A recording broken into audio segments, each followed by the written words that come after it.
Alrighty then. Oh, I'm too tall after I raised the desk up. It was the right height before. It is not now. Greetings and salutations, everybody. My name is Michael Schwan. Welcome to the stream. Today is Thursday, July 28th, 2022. Welcome in. I hope that you're having a good day. Hope that everything's going all right for you. Tomorrow's Friday, which is exciting for me. And I hope that it at least brings some joy to you in one way or another. Okay. The plan today, we're going to be doing 3 reactions before we get started with our gameplay. The reaction we're going to be doing is going to be, we're going to revisit some new released trailers for Steel Rising, an upcoming Soulsian game where you play as like a mannequin, and then the latest trailer for Pokemon Violet and Scarlet, and then we've actually gotten some new content out for Nightingale, and I'd really like to look at some more of the stuff involving that. So those are the things we're going to be looking at, and then we'll be playing Gris, and then on the idea that we finish Gris early, because I think that we might, just kind of judging by some things, I feel like Gris is going to finish a little bit sooner than I realized. We will fill out the rest of the stream by just vibing with Power Washing Simulator. So that's the plan. New Pokemon. It's not new. It's new to me. It's new to us. It actually came out like over a month ago, approaching 2 months ago. But alas, I have not watched the trailer for the sake of recording it here. Yeah. Hello, Athena. Welcome in. So that's the plan. Those 3 reactions, playing some Gris. If we finish up Gris, then we will do Power Washing Simulator. So, but first, for all that, let's go into some Stream Raiders and get that started up and fired up. Welcome in, Fee. Hello. Good evening, good afternoon, good morning. Good being to you. What do we have? I need to place flag bearers. I need to turn in a quest because I apparently finished the kill 3 flying units quest.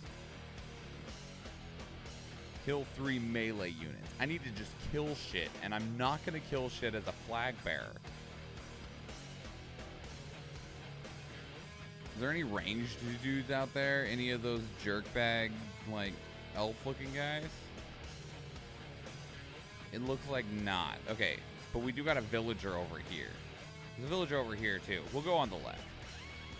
Good time zone. Who is it that says that? I know somebody that is in the stream reverse as good time zone, Athena, but I admittedly can't, I don't know who it is right off the top of my head.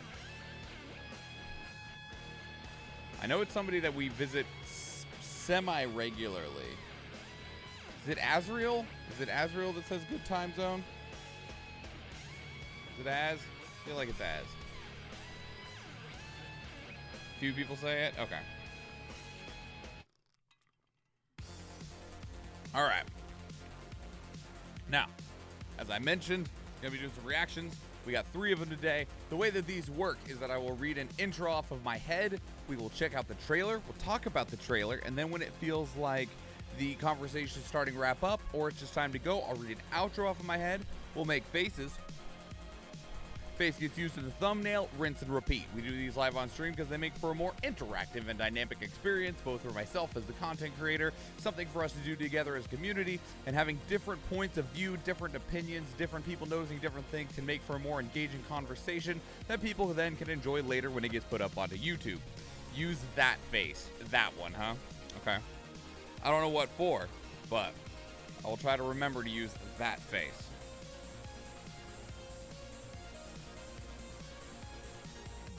Is that what I need? More faces that are just like bombastic? Just ridiculous ones? One of my videos that like my very first video that broke 1,000 views, I had this face.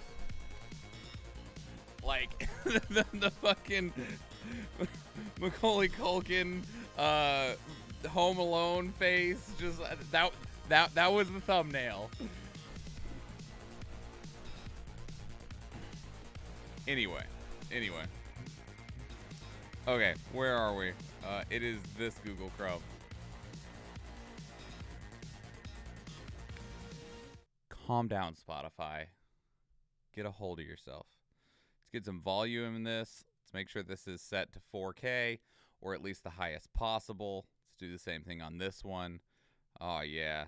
There we go.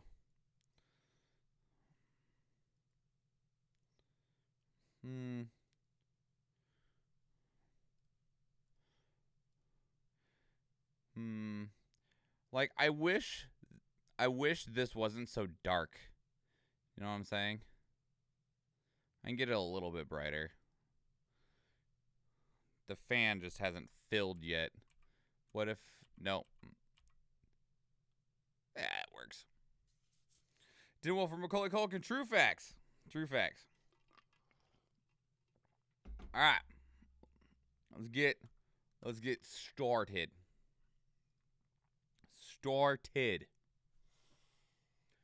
Greetings and salutations. My name is Michael Schwan and welcome to the channel. We have some more reaction content for you, and today we are checking out two new trailers that have been released for Steel Rising.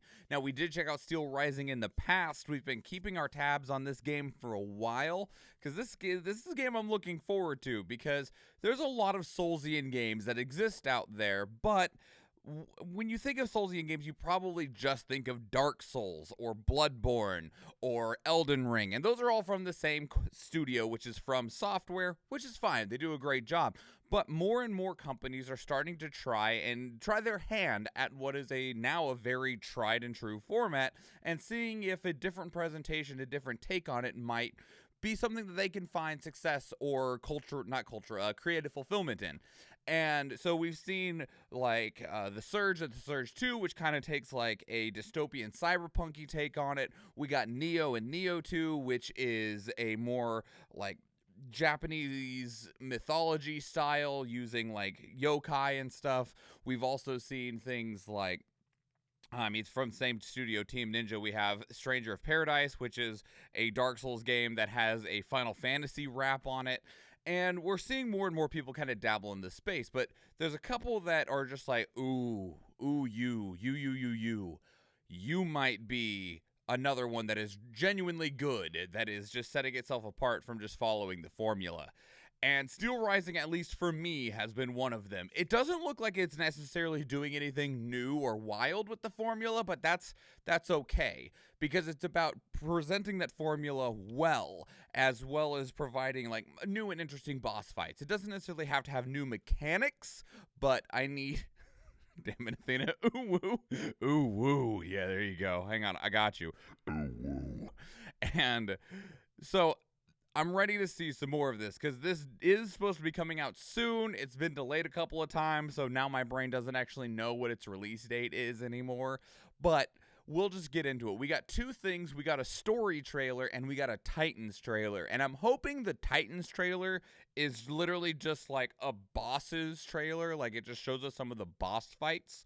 But I don't actually know. So let's find out. Let's get started. Is it a revolt? No, sire, it is a revolution. Louis the 16th and Duc La Rochefoucauld, Liancourt, Paris, 1780. I'm sure I butchered that name. An angel of death, descended from the heavens to vanquish the clockwork tyrant. Everything horrifies me. The king's wrath. His army of indefatigable automats that Monsieur de Vaucanson has built for him. I think this is the first time we've seen actual people. Has changed the face of the kingdom. So many innocents strewn about the square. The streets are teeming with machines. Aegis? The king must be stopped. You have roused the spirit of rebellion. My rightful enjoyment is being challenged. You're no more human than the machines that laid waste to this city. She's not like the others. She's capable of speech and treason.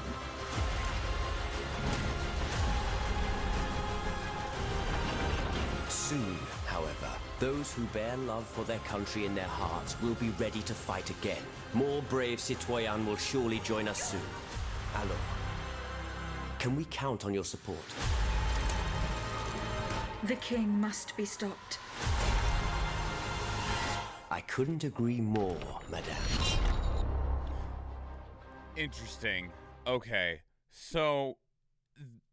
neat. All right, that's super cool because we didn't actually we'd been kind of guessing at a lot of the story about what Steel Rising was for the longest time. We knew it was set in France. We knew it was kind of based on the French Revolution, but this gives us a much stronger foundation of exactly what is happening. Obviously, it's the story trailer. I hope it would do that.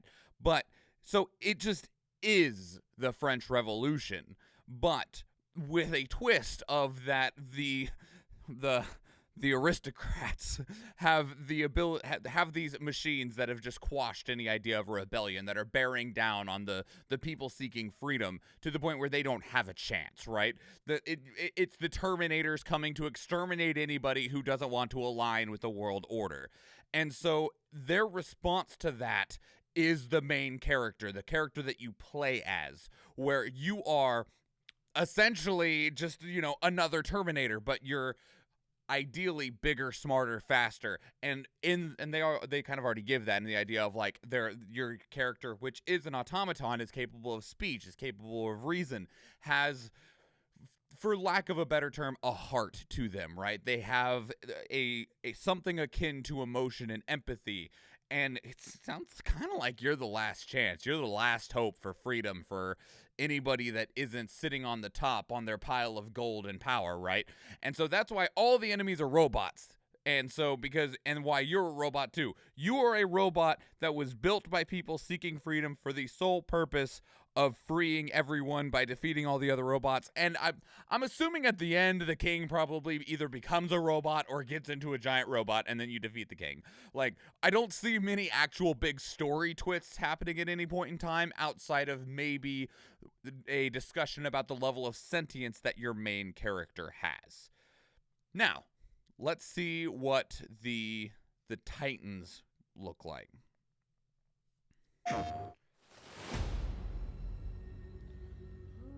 Damn, I should have used that for the fucking start. That was beautiful. Oh well, I know it's there now. God, this game looks so cool.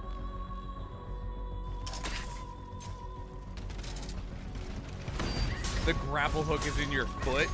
I'll take it.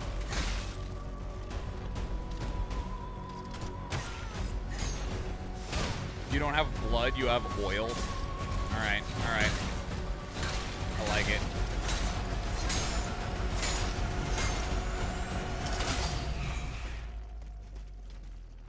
Hey, look, a boss arena.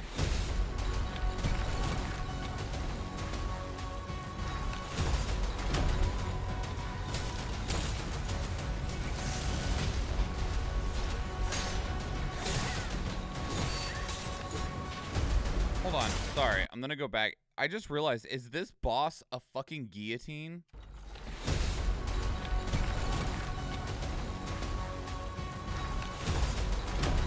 Yes, this boss is a guillotine.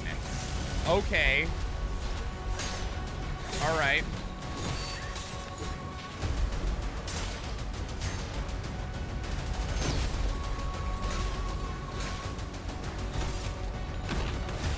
Bro.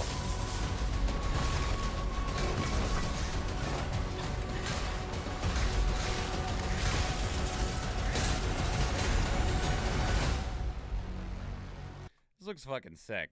So there is one like problem, okay? Where'd that beautiful little shot go? I want that shot. That was such a pretty shot.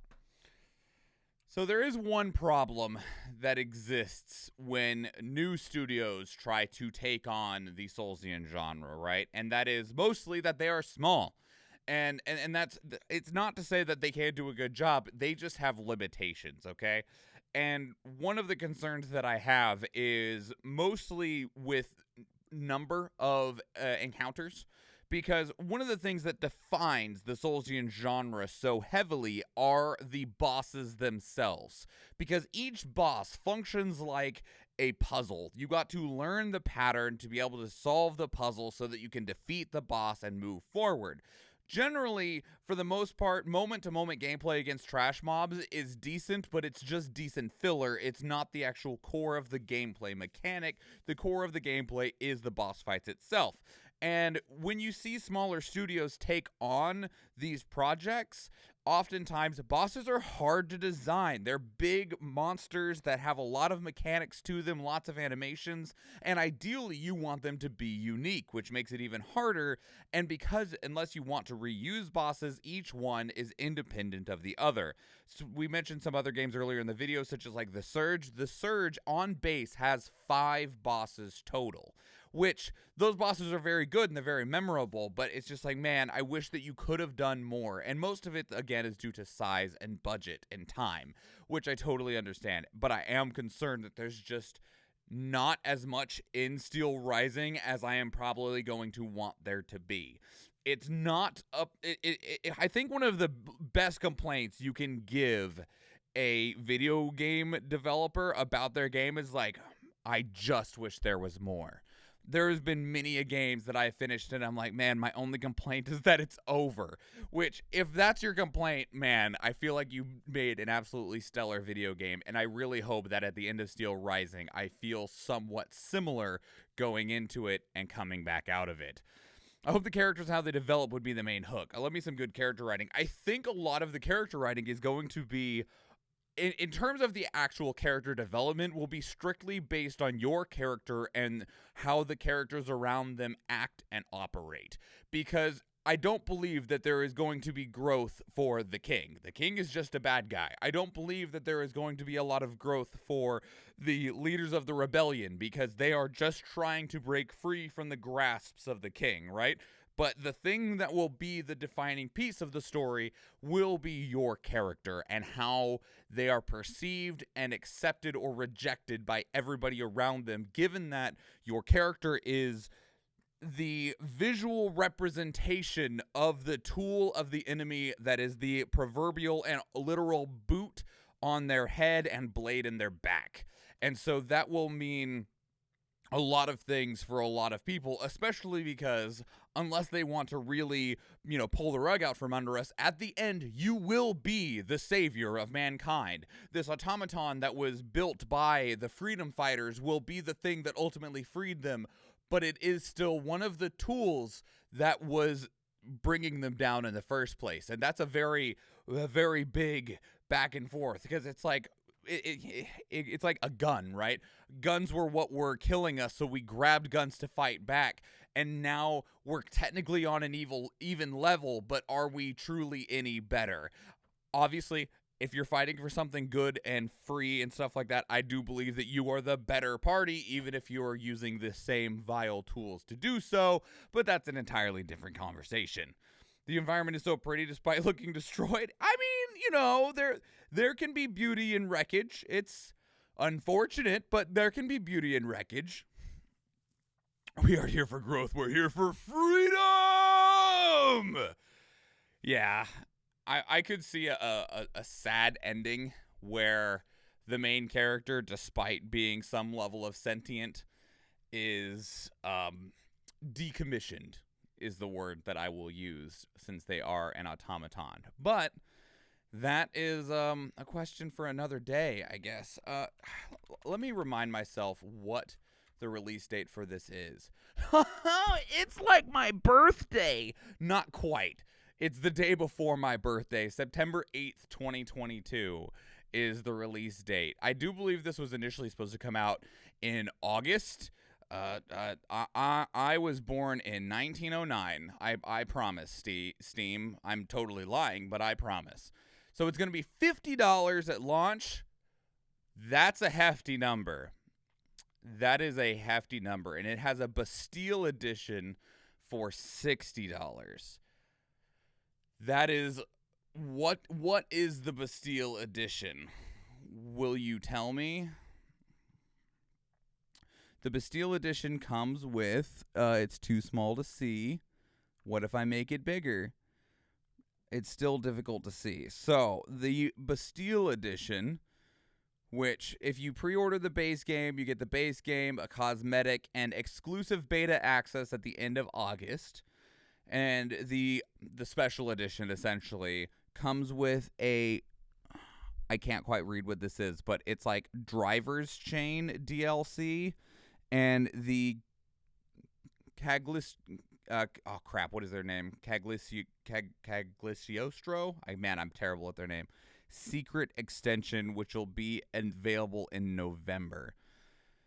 Okay, Cagliostro Secrets extension available in November. Okay, Discus Chain DLC. I can read. Okay, that was the clock that we saw. That is this. That right there is the Discus Chain. $50. So here's the thing, right? When it comes to a game being released, and it's and when it's not, a huge, God, it's so pretty though. Look at this. Look, download full size version. Just look at that. That's a beautiful shot. That's so cool looking. When it comes to games like this, your price is can really heavily influence its reception, not just its sales, but its reception. $50 is a pretty big amount for a game, okay? And now, of course, we're going to be like, yeah, but Final Fantasy VII Remake is $70 on Steam, despite it being a port of a mobile game. I get it. The Last of Us Part 1 Remake is $70, despite it just being a visual upgrade. I get it. Man, these brand new games cost $70 no matter where they're from. I get it. But that's also an important thing to keep in mind even when you're looking at those new games, right? Let's take another game that released very recently that is doing extremely well for itself, and that is Stray. Now, you could say Stray is doing really good because it's a game where you play as a cat, and you might be right, okay? But there's a couple things. Stray's very short. You can actually finish the game in 2 hours if you don't bugger around. The average playthrough is about 4 hours, 5 tops, and it's like 6.5 to get the platinum trophy in it. That it's not a long game. It is $30, which at $30, that is a low enough point that people who might not otherwise be interested in it would go for it, right? And because it's $30, people will base their expectations of a game reflective of its price. So if a game is $30 and is just pretty damn decent, it'll feel really good because you'll put what might be a 7 out of 10 game at an 8 out of 10 game simply because it didn't cost you as much to get. But if you buy a 7 out of 10 game for $70, you're going to be like, man, this was pretty good, I guess, but I don't know if it was $70 good. And it doesn't always matter about playtime or anything like that, but it is an important factor to consider when you are going into these games. And I'll admit, $50 it doesn't put me off of wanting to play this game, not in the slightest. I will absolutely still be interested to the point that I will probably get this day one, might do a special birthday stream, but I expect that if I do a special stream and dedicate like a day to playing this game, I will finish it in that day. I was going into this believing that this game would be 20 hours at the absolute maximum, and I'm feeling like it's more along the lines of like 10 to 12, which for some people who don't buy it day one, find that out later, will have some reservations, essentially, about paying that price in the future. But game's really cool. I like the idea. I like the concept. I like the pitch. I like the design. And I do genuinely love Soulsian style gameplay. So while I will point out that like asterisk of apparently the game is $50, I was more expecting 40 on the top end, admittedly. But regardless, this is what we're looking at. But after I've just got done rambling all of that out, I want to know what you think, especially now that we do know that the game is $50. Leave your thoughts down in the comments below. I'd love to have an exchange with you about what your thoughts are on Steel Rising and how you're feeling about it moving forward, because the game does look really good. It's continued to look more and more polished. We know what the game's about now. We know what kind of hooks and trials that your character and the people around them might face. We can largely guess at what the ending is probably going to be. We've seen some of the boss fights, but there wasn't that many that they showed off. I think they only showed off like 3, and we did see something that was absolutely a boss fight in a trailer that we'd watched on a different video. So we know of like 4 boss fights. There might be, well, there's probably one more because I doubt they showed the final boss, so there's at least 5, but Where do you sit on that? What do you want to get out of this game for yourself, and what do you want to get out of it for the $50 or even $60 price tag? Again, leave your thoughts down in the comments below. If you want to keep the conversation elsewhere, two great places to do so are Discord and Twitter. And speaking of Discord, we actually have a channel dedicated to these reactions where you place links of your own that we can watch together live on stream, because we do stream 4 days a week, Tuesday, Thursday, Friday, and Sunday, and I would love to see you there. If you enjoyed this video, please leave it a like. If you want to catch future videos, please subscribe to the channel. And if you do watch one of the other videos on the channel, or if I see you in the live stream, thank you and enjoy.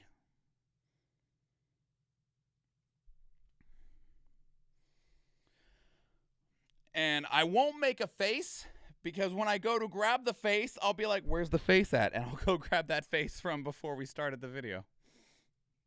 $50. Crazy. I did not expect that price tag. I didn't. I really, really did not expect that price tag.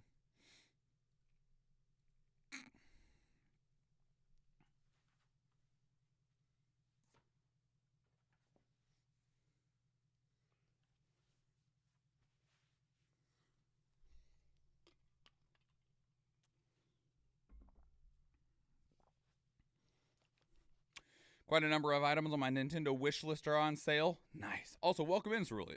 Hello, I hope you're well. The only thing that's truly on my Nintendo wish list is in the mail and arrives at my house tomorrow. UPS was like, we got your copy of Xenoblade Chronicles 3. It's on the way. We'll see you tomorrow. And I'm like, yes, I'll see you tomorrow. I will see you tomorrow. I won't play it tomorrow, but I'll be like, oh! Just like that. All right. Let's do another one. Stream Raiders battle. Do the last one. Get into Gris. Greetings and salutations. My name is Michael Schwan, and welcome to the channel. We have some more reaction content for you, and today we are looking at Pokemon Scarlet and Pokemon Violet. We checked out the initial trailer. This is the official second trailer, and if you're like, bro, you posted this video in like August, and this trailer came out in June. I know. This trailer came out June 1st. You want to know what? I was busy on June 1st. And busy every single day up until now. Okay, that's not true. I could have watched it many a times in the time between then, but I wanted to watch it in the form that you're looking at now so that I could put it up on the YouTube channel. So I'm just a little late. Just a little. Maybe, you know, by the time this goes out, Nintendo will be like, look, there's a new trailer. I'll be like, fuck, I just posted the old one. I could have watched both of them. It's fine. It's fine. I do know that we get to see a couple new Pokemon in here. I don't remember their names. There's one that's a really cute pig that I want to snug. But this is also a much longer trailer. This trailer is over 3 minutes long, which is super cool. Super cool. But I will stop yammering and let's just get checking out Pokemon Scarlet and Violet. Because compared to Pokemon Sword and Shield, I'm feeling a lot better about this one. At least so far. See if that still holds up.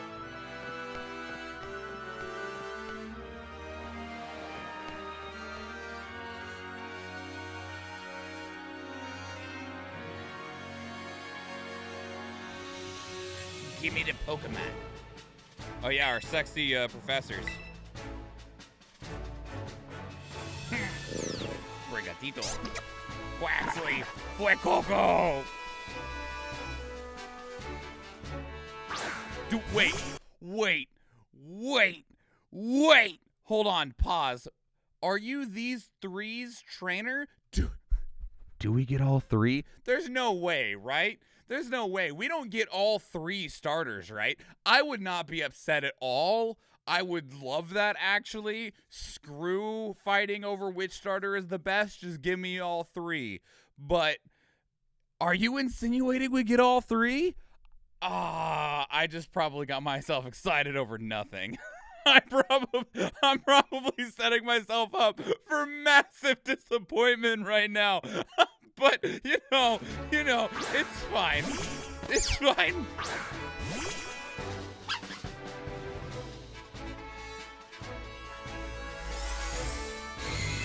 What are you? The power of science is amazing! I see that Pikachu.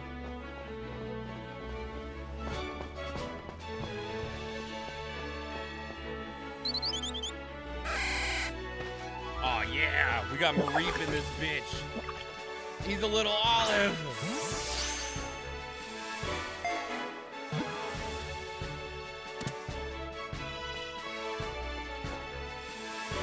Yeah, there he is. Look at the little pig. Little Lechonk. I need him. I need to snug the Lechonk. I like shorts. Oh, he didn't say it.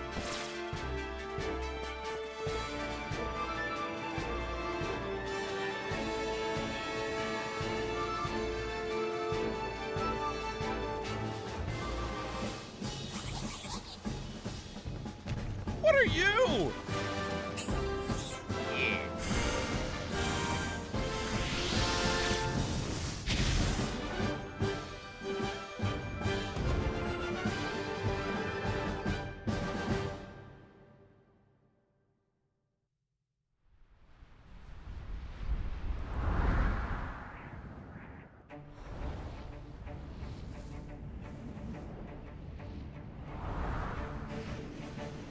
Not actual game footage. This is what you'd like Pokemon to look like.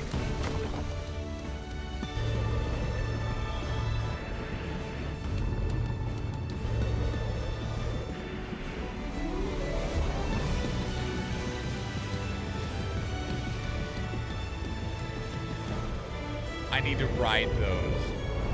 You cannot tell me that those are not like motorcycle looking ass Pokemon. Look at them. They got fucking wheels for chest, okay? That's a wheel. That's a wheel. It straight up just had rocket thrusters on the back. By the way, please don't like take out of context me saying I need to ride those because I already did and I hate myself for it. So it's too late now. But anyway, those look cool. Is there anything actually at the end of this?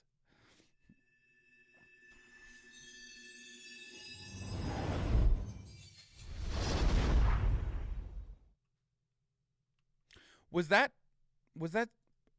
this supposed to mean something? Okay, so here, the only thing that I can think of here, right, is that it used to be that Pokemon games always had a third, like a 0.5, right? And we do still kind of have been getting that, but it's not been the same as what we've experienced in the past. Red and Blue had Yellow, Silver and Gold had Crystal, Ruby and Sapphire had Emerald. I guess Diamond and Sapphire had Platinum. And then after that, we kind of stopped that, didn't we? Because we went from Black to Black 2, Black and White to Black 2 and White 2. And then we did we get a 0.5 with X and Y? I don't think we did. I'm not recalling one. And then Sun and Moon, we got Ultra Sun and Moon.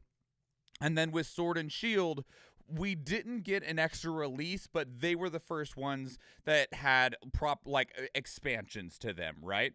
But so here's one of the things is that I'm wondering if this is supposed to indicate more along the lines of what the third legend is supposed to be, this little extra crystal bit at the end. But makes me think of Deontay? Maybe. X and Y had the Gen 3 remakes. Yeah, but those of like the remakes and spin-offs and stuff, Omega Ruby and Alpha Sapphire, does that count? I don't know. Not important for the conversation right now. Not gonna lie, I have a difficult time getting excited for Pokemon games these days. This trailer didn't show me much that I find to be new or innovative. So here's the thing. Pokemon, it's not innovative. You are correct. It just doesn't. At least not the mainline games, right? They don't innovate with their mainline games. Pokemon Arceus is honestly one of the most innovative Pokemon games that's ever been released. It's really cool. If you have not tried Pokemon Legends Arceus, it's super neat. I like that game a lot. But most of the new gameplay elements are always strictly pushed off to spin-offs, right? Things like Pokemon XD Gale of Darkness, which is an awesome game. If you have not played it, I highly recommend going and doing so. And then even things like Let's Go Pikachu and Eevee were unique experiences that felt refreshing compared to, mainline Pokemon games. And I'll admit, I personally heavily boycott Sword and Shield. I was one of the people that was like, fuck you, this game looks bad, Dexit pisses me off, I think you're making a lot of bad choices. There's a lot of people that held that opinion. That said, the game still sold like 28 million copies. I am not even exaggerating. They sold like 28 million copies of Sword and Shield. Admittedly, I was one of those because I'm not going to make my own personal boycott a reason that my kid doesn't get to enjoy Pokemon. So ended up still buying a copy so the kid could play Pokemon because I'm not a horrible monster.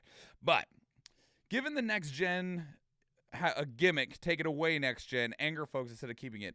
Well, and the thing about that too, Cerulean, is that it's really weird to me how the gimmicks can sometimes be so similar to past gimmicks. I really liked Mega Evolutions.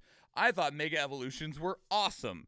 And then they took Mega Evolutions away and gave us shit like Z moves. And I was like, Z moves are kind of lame. I don't like these very much, but whatever. And then they brought it's called, like, I don't know what it's called in Sword and Shield because I didn't play it, but it's called like Gigantamax. There's two of them, right? There's two types of Gigantamax and like Super Hyper Mega Max or whatever it's called in Sword and Shield, where they make them big and then they can make them even bigger. Dynamax, that's it. I remember right before I read it, Dynamax and Gigantamaxing, and I looked at those and I was like, isn't that just fucking Mega Evolutions? How is that different? Like, I've seen how they work, but at the same time, I'm just like, especially because some Pokemon get new forms when they either Dynamax or Gigantamax. I'm not actually sure what triggers one versus the other or anything like that, but I'm like, isn't this just Mega Evolutions? You just made them bigger? Like, why couldn't you just give us Mega Evolutions back and then add on a mechanic to make any Pokemon giant, right? Like, give us Mega Evolutions and then give us a Gigantamax to where I can make a giant fucking Pikachu or I can make a giant whatever, right? Maybe you can do that in Sword and Shield. Obviously, I have no idea. Maybe you can Gigantamax any Pokemon you want. I don't know. But it just seemed redundant. I was like, wait, this is basically just Mega Evolutions. Give me Mega Evolutions back. I'm sitting over here on my Pokemon Boomer rocking chair being like, I like my old shit. Also, I was very grumpy with Dexit because literally of all of my favorite Pokemon, basically none of them made it into Sword and Shield. And I was like, well, I am disappointed. And I still, obviously, with Scarlet and Violet, my anger has subsided from Sword and Shield.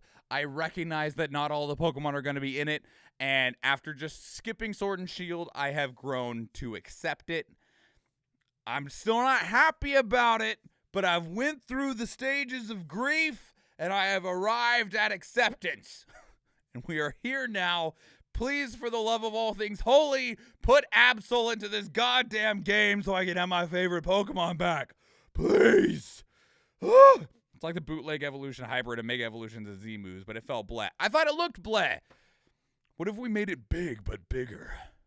Throw that guy out the window. Gotta supersize it. Everything's gotta be bigger. That's how you make it sell. I want my Dynamax Wailord with the appropriate scaling.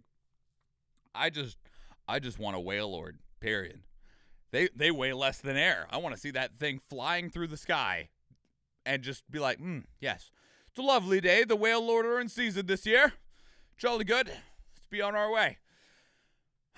I do like the way that this one looks versus Sword and Shield. I genuinely thought Sword and Shield visually looked bad, okay? Scarlet and Violet looks a lot better than Sword and Shield did. I thought Legends Arceus, they're clearly learning, right? Because they've started to move onto the Switch, which is still stronger hardware than 3DS, and we're starting to see them push towards a more large-scale 3D environment of Pokemon. I know that one of the other things that was a big deal back with Sword and Shield also was that they claimed that there was a bunch of new models and animations. We found out later that a lot of those models were pulled from the Sun and Moon models off of Sword and to be ported from 3DS to Switch on Sword and Shield. But I also know that the Pokemon Corporation and Nintendo, they do not give Game Freak money. Pokemon games are made on the saddest, pathetic little budgets, and I'm sure that this is no different. But that's also how they've made all of the money, is they're like, if we just don't spend anything and sell 30 million copies, we make all of the money. And that's why Pokemon is the most successful franchise in the world. No other piece of media has made more money or sold more than Pokemon has. Welcome to the world that we live in. But here we are. That looks pretty good. I don't expect it to be anything mind-blowing. I don't know if a mainline Pokemon game will ever do that again, because I don't believe that they are in the market to do it again, because that's just not what they're here for. They're here to sell the same thing over and over again with very little development, innovation, or anything like that. Show us some new cute Pokemon that we can fawn over. They've done that, and hopefully one day we can maybe get something akin to what we genuinely want to see someday. But today is not that day. But to you watching, let me know what you think of Pokemon Scarlet and Violet. If you want to let me know your thoughts on Sword and Shield, put that down below too. We can have a talk about it.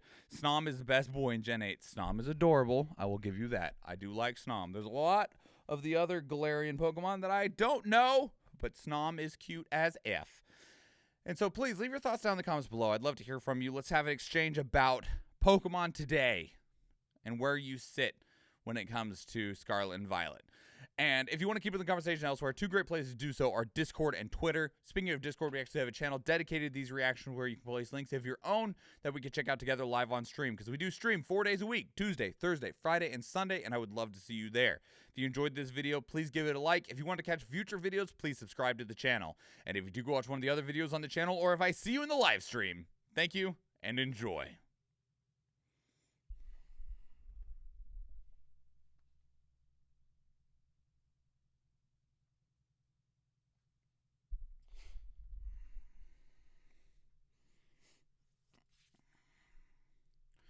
All right, run this battle. One more reaction.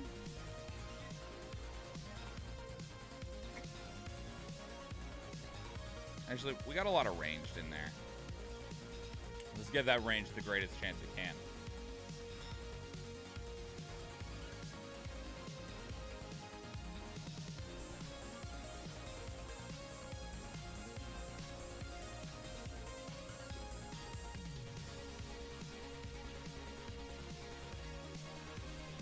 Thank you for the reminder, Cerulean. I do genuinely appreciate it. I appreciate it a lot.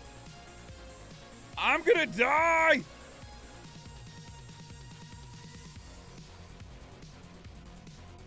Chop the giant down! Quick, somebody come help me! Help me!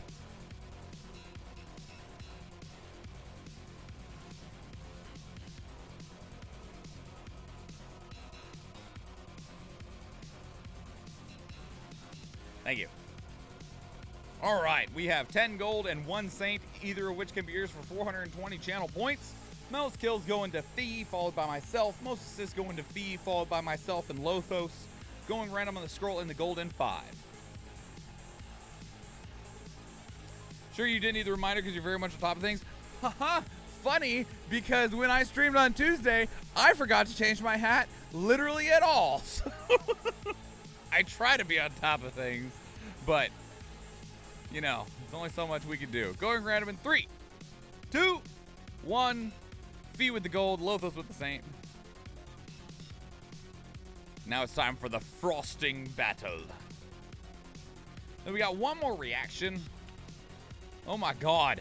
What is all this crap? That's so much. I hate it. I don't know where to go. Do we have any villagers to help us? We got villagers over here. All right. Yeah, let's do chompers. Place your units, everybody. All right, one more. One more.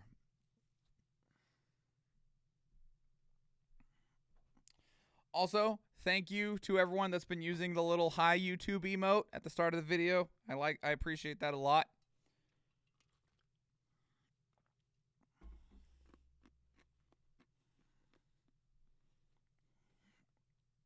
All right.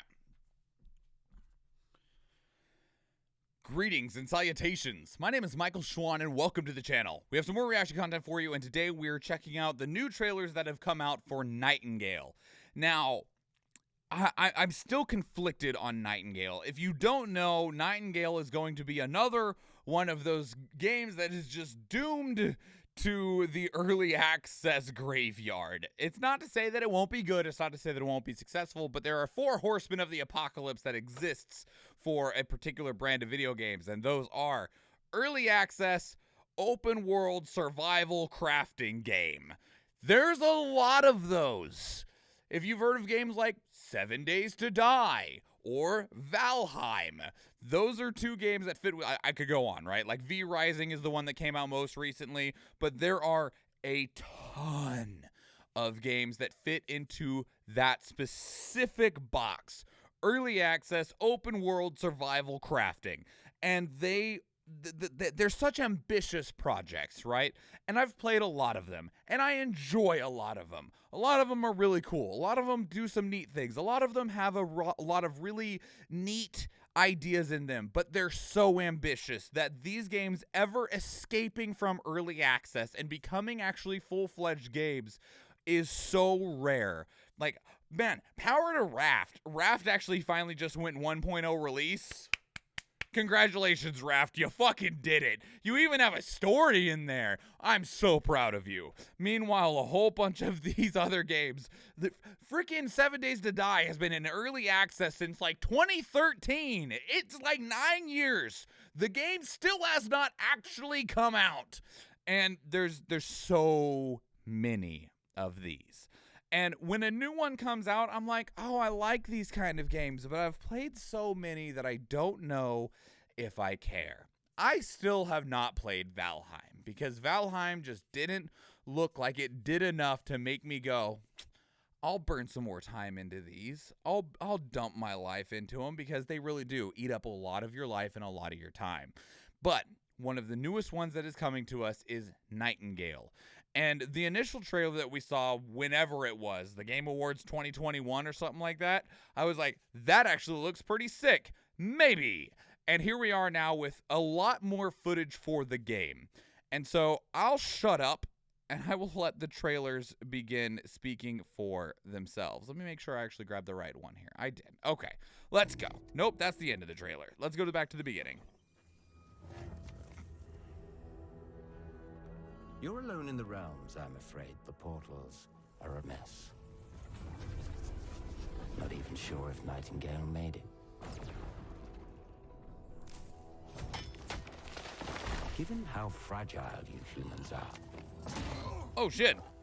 I'd say that staying fed, dry, and rested should be your priority. If the portal arch is inactive, you'll need to make realm cards from rare resources. Once you have realm cards, you can activate the portal. Beware, though. Foul things lurk in the interrealmic void, waiting to get in. Be ready with your axe pick.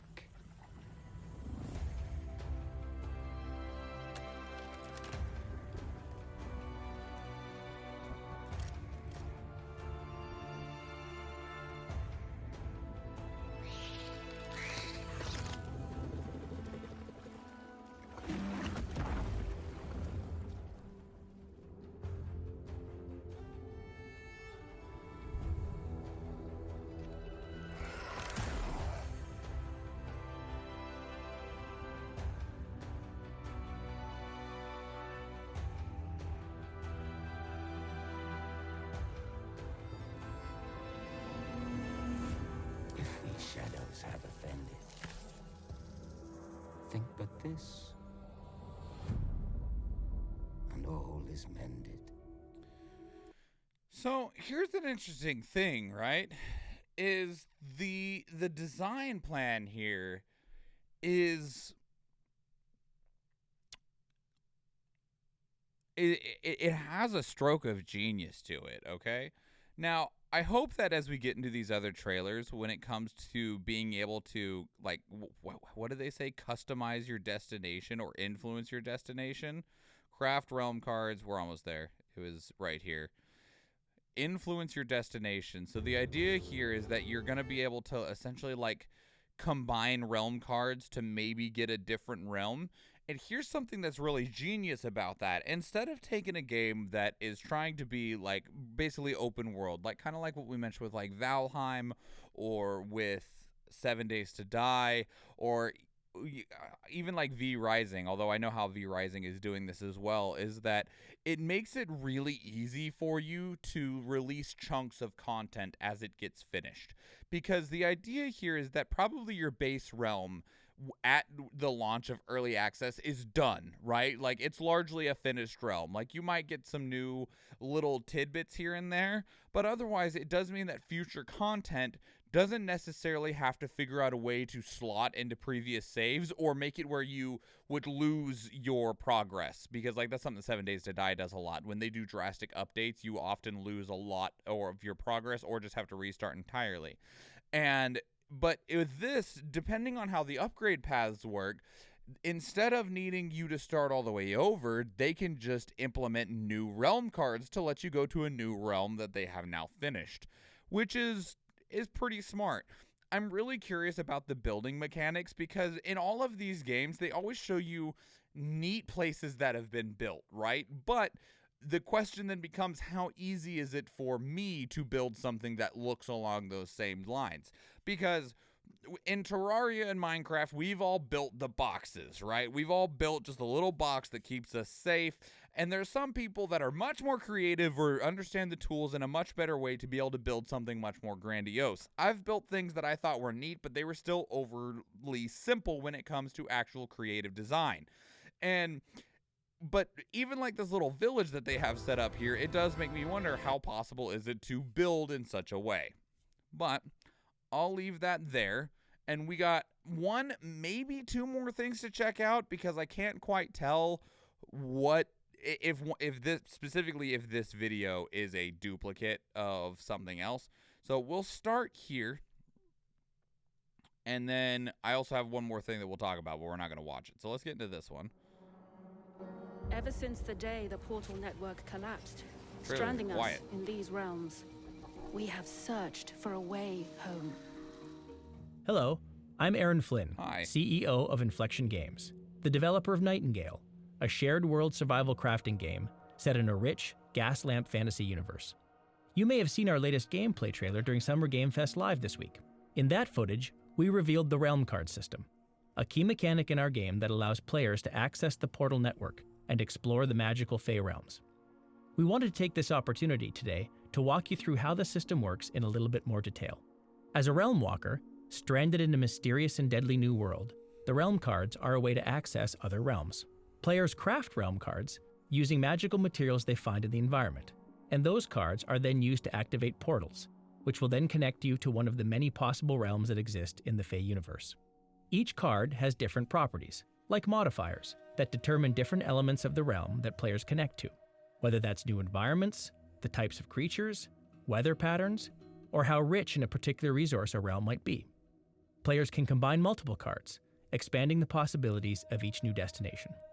In creating the realm card system, we not only wanted to offer a way for players to discover everything that the realms have to offer, but also empower players with the ability to influence and control the nature of the realms that they explore. This, paired with a sophisticated procedural generation system, makes the possibilities for adventure across the Fey realms almost limitless. We love the choice this offers players, and no shortage of combinations to experiment with and learn. Will you find a realm overrun with dangerous creatures? Or a tranquil place where you can catch your breath? Will it be filled with abundant natural resources? Or will it be dark and battered by storms where a lantern is your only source of light? We're so excited to see how players explore all the possibilities that realm cards have to offer, and what incredible new destinations they may unlock on their journey. We hope this becomes a gateway for players to discover endless adventures within the world of Nightingale. Thank you for your time. For more information on realm cards, head to playnightingale.com. Neat. Okay. If these shadows have offended, think but this.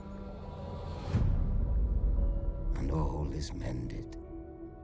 Yeah, super cool. Okay. Now, I'm going to play this other trailer. I don't know if this is going to be something new or if it's going to be repeated footage, but I will just let this play, and if it's repeated footage, I'm just going to talk for a bit about some of the stuff that we saw, because I think, okay, that's definitely what we're... It's higher quality footage, though, than we saw a moment ago. You're alone in the realms, I'm afraid. The portals are a mess. Not even sure if Nightingale made it. Okay, this is definitely, but what's this? This is a little bit farther. This might be like the original trailer past this one right here. Because that was definitely one of the ones we just watched. What is this one? I think this might actually be the initial reveal trailer, but we can have it play here all the same anyway. Oh my god, that's awful. Yep. I don't like that.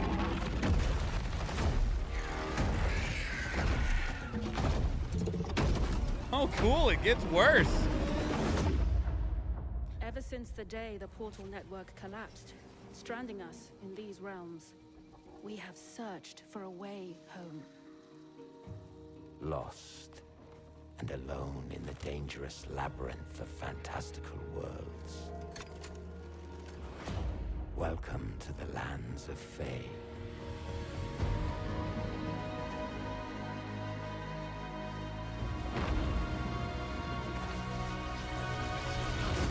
Every portal is a chance for salvation. Uniting the lost survivors.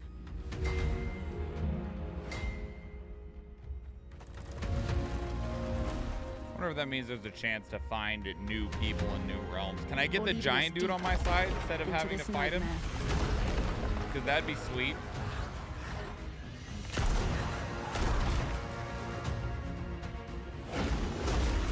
Oh. I don't feel like your bullet did much to that guy, just saying. Our beacon of hope. But beyond our reach.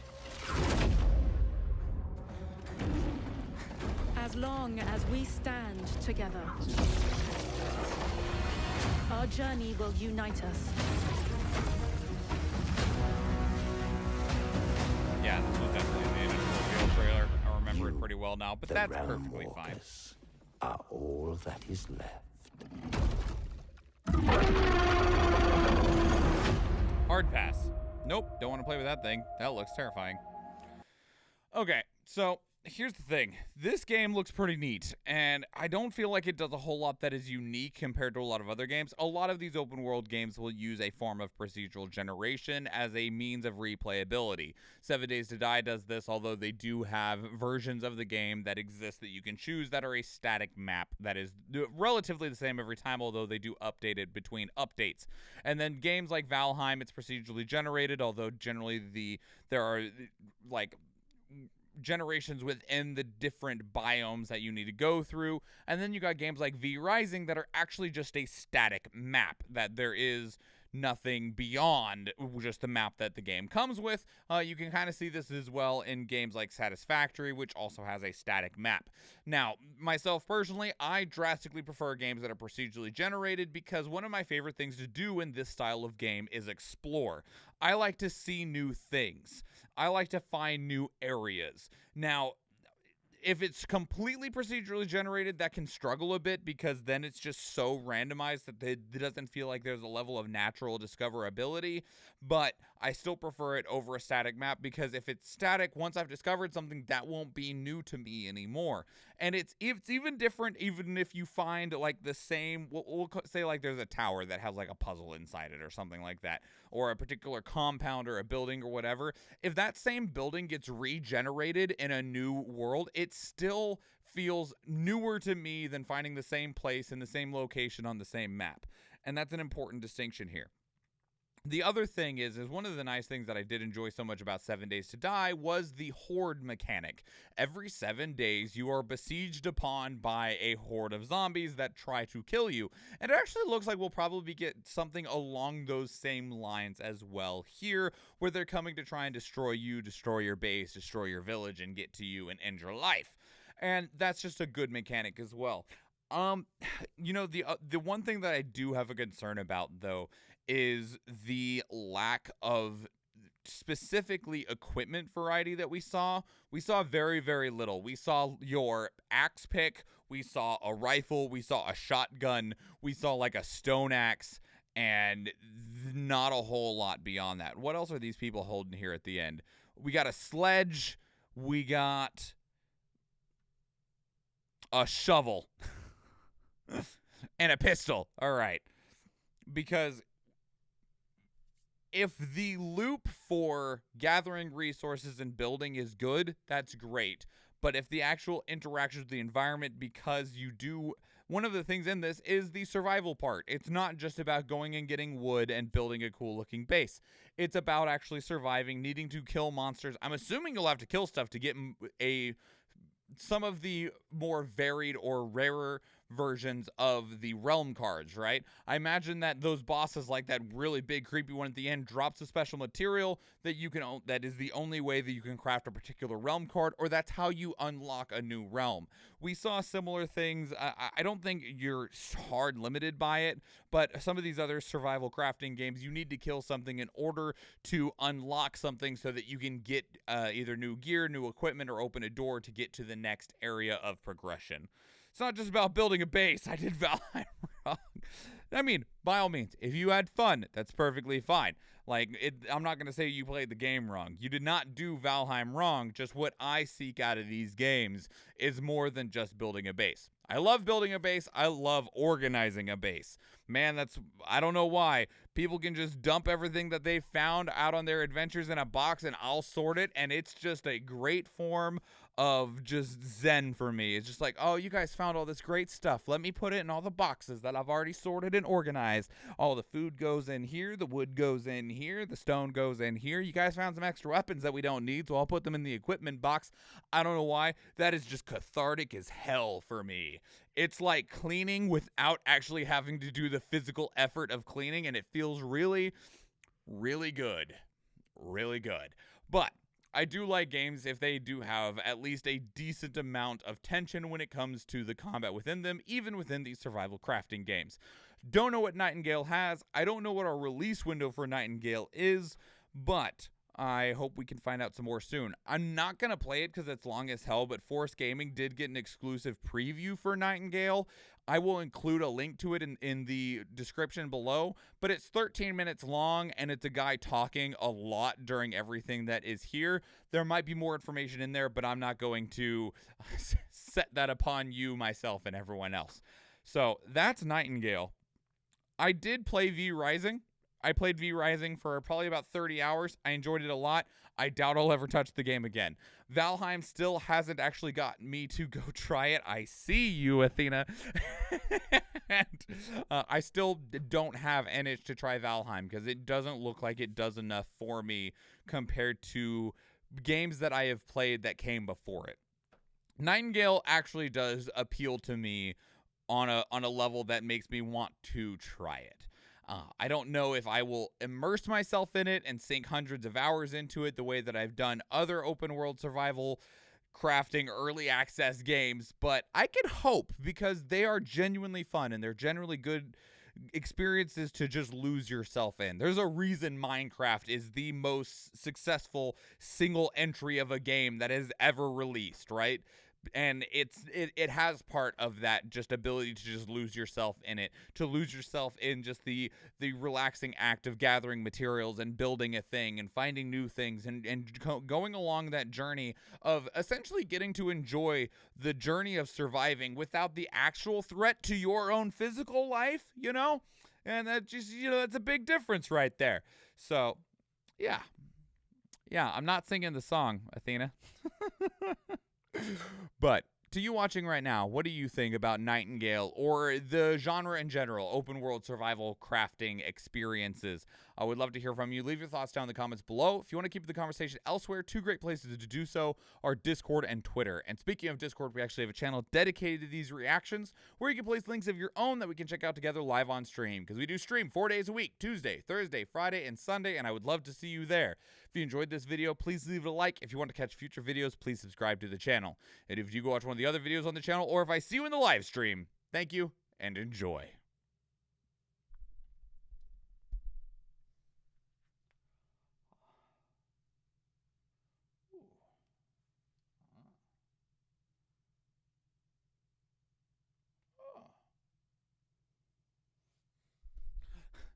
Dimmed in. Lurk. Pops back in. I'm buying Nightingale. Okay, Lurk again. Hello, Dimmed in. Thank you for the lurk. I appreciate you, friend. All right. That's done. Sit down.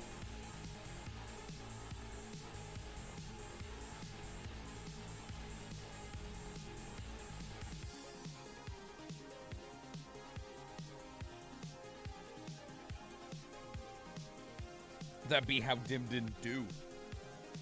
It's the Dimmed in way. All right. Let's fire up Gris.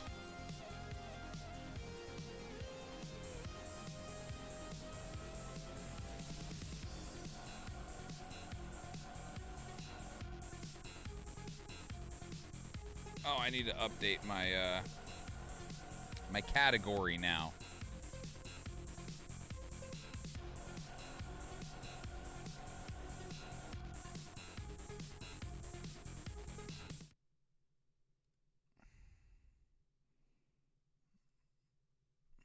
I didn't know this was made by Devolver Digital.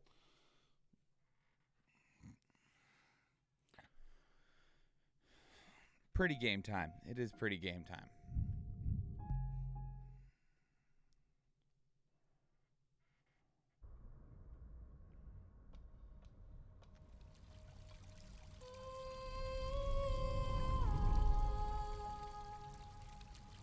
Rank up.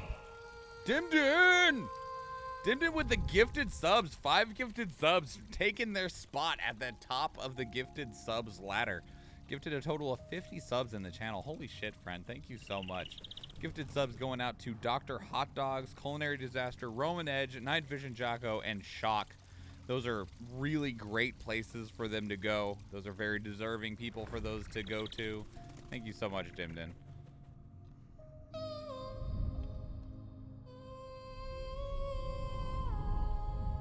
We went to the right before, so we need to go to the left now, I think. Yeah.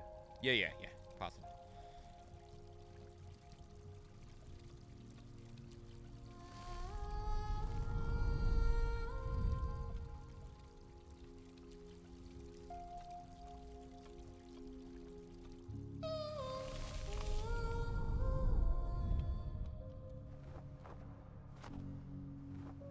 Can I land on this flower? No.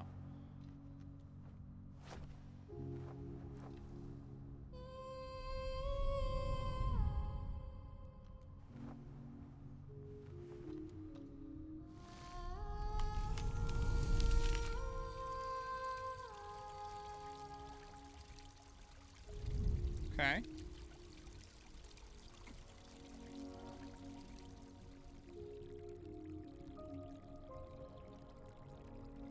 Can I jump across? Can.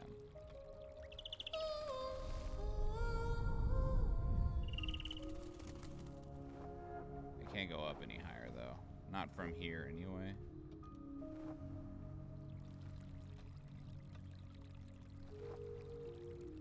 It does look like I could get up there, but maybe not from here.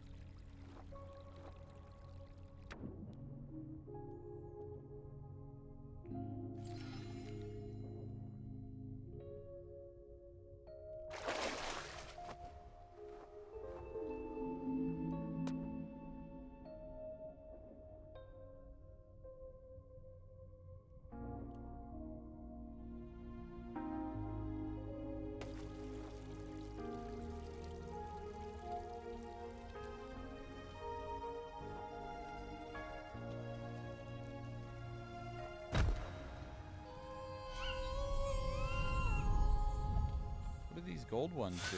Oh! That was pretty.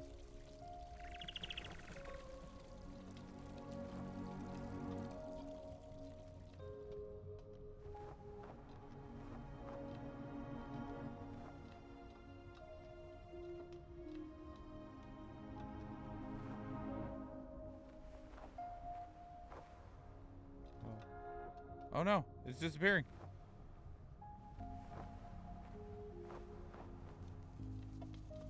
Oh. I see. I have to get up there pretty quickly because those golden butterflies illuminated the path. So I can't dawdle very much.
Oh, I went way farther than I intended.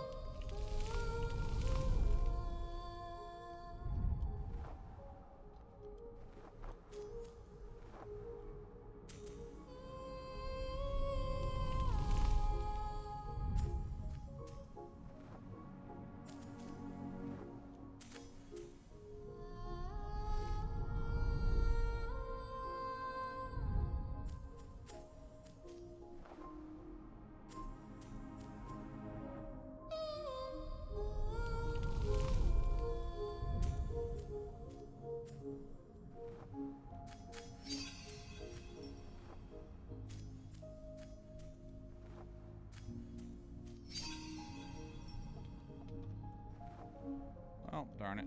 I messed that up.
The battle.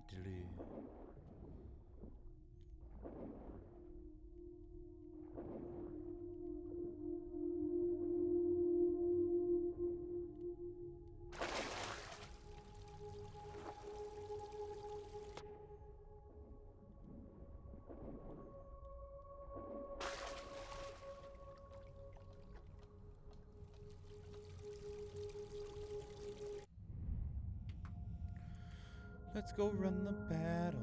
Let's go run the battle. Let's go run the battle. I wonder where we should start.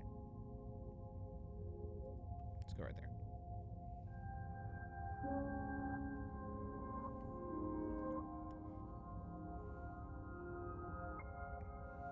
Game's like super zen. Get him, Fee.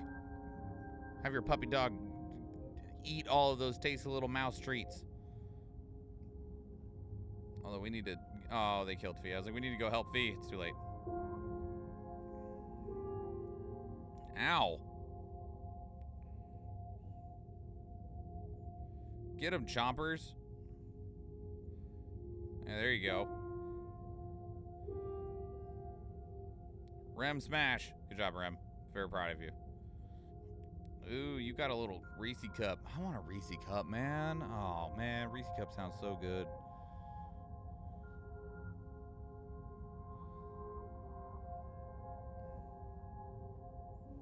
Jolly good work, everybody. We got 3 flying rogues that can be yours for 420 channel points. Most kills go into Athena with 31, followed by myself with 17.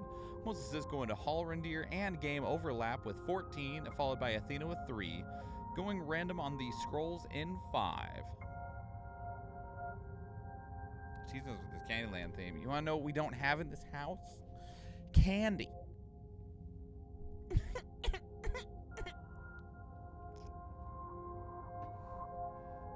Go right. Fee with the flying rogues. It's all right, Fee. Your poor doggo may have done his, may have met his end in that battle, but we got him. We got him some. We got you some treats all the same. Ew.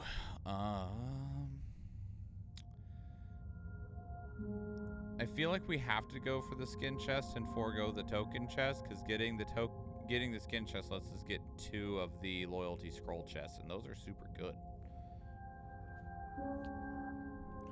Those are super good. Oh, I got my 25 kills. Nice.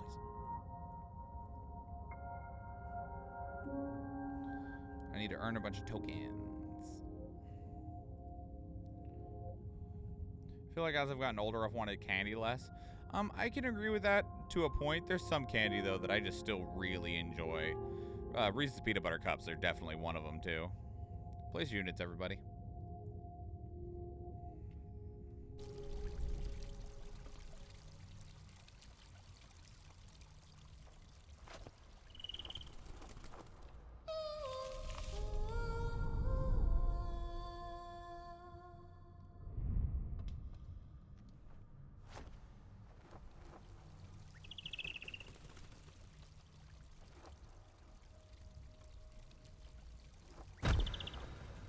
Missed.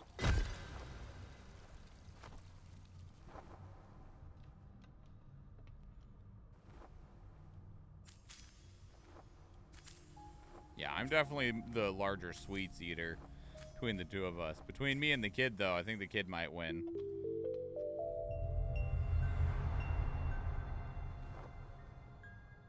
Grav's been made more towards ice cream and cookies.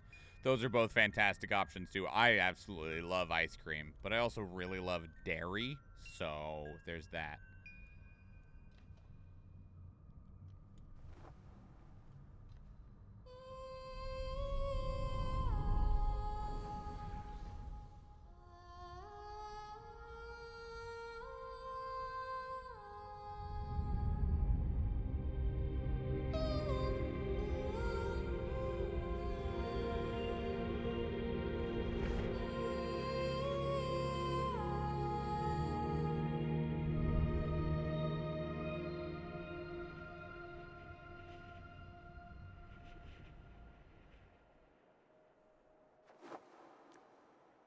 Well, that was cool.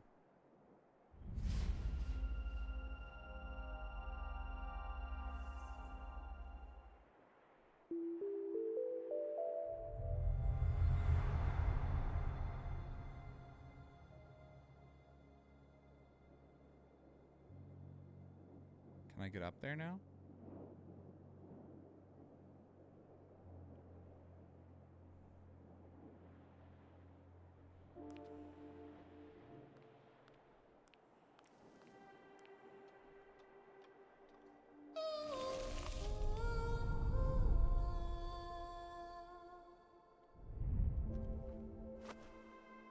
Oh, that shot me way up. Sure can.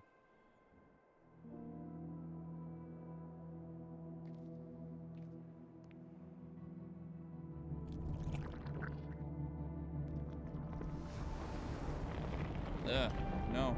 Leave me alone.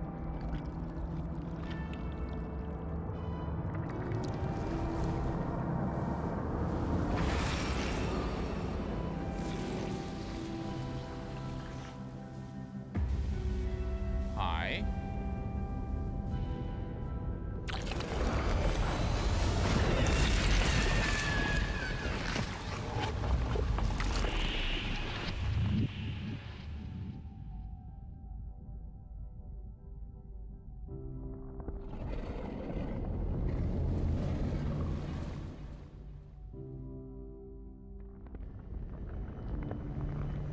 Oh.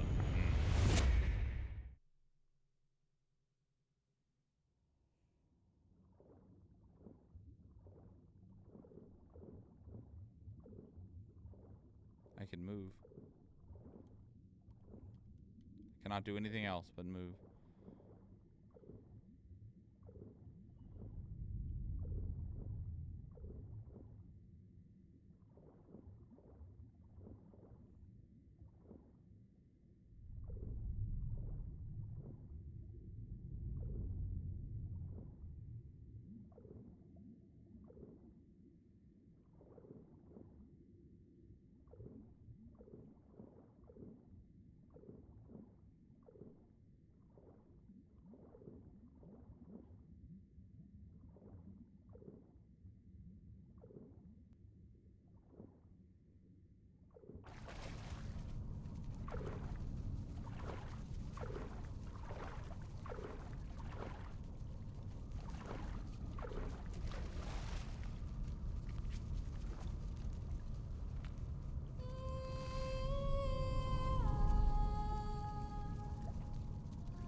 Oh, we're just crying, Cerulean. It's fine. We're just crying. It's cool. Thank you.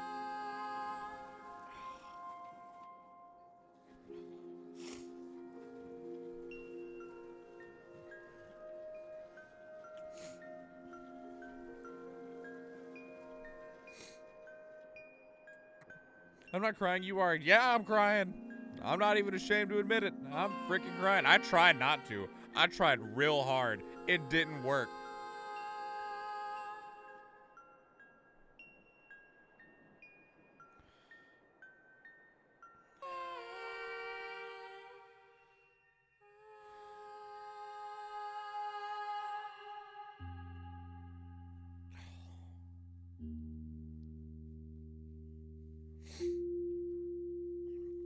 Oh, damn, we did not have much left. We could have finished on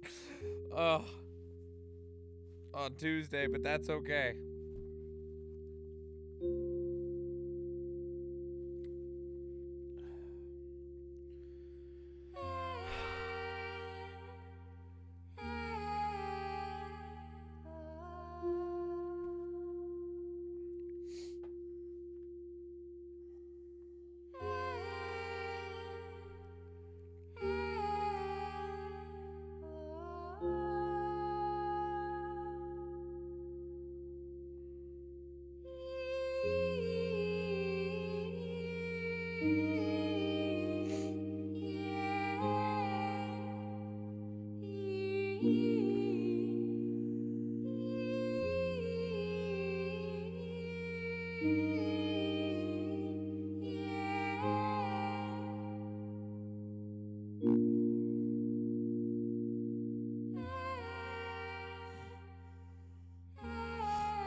Thank you, Cerulean.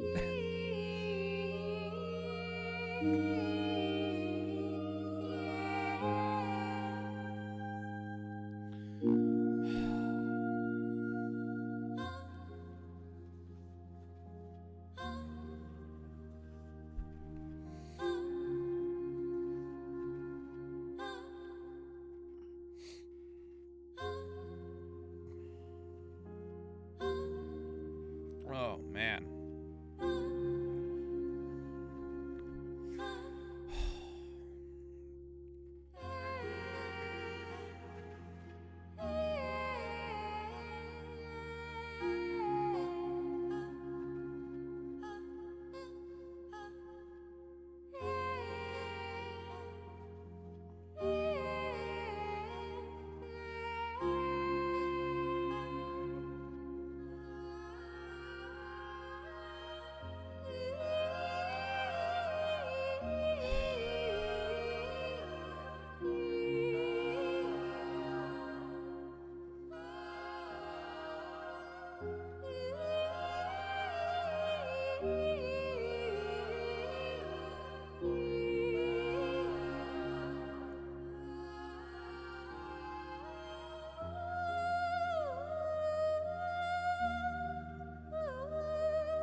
I'm a mess, y'all.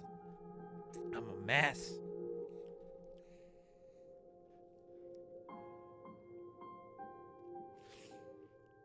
So, fun fact. This game came out in 2019. Came out 3 years ago. It was nominated at the Game Awards 2019 in 3 different categories: Best Art Direction, Games for Impact, and Fresh Indie Game. It won the Game Award for Games for Impact. I could have also seen it winning Best Art Direction. It did not win. I don't know what it lost to. But it did win Games for Impact, which is, you know, understandable.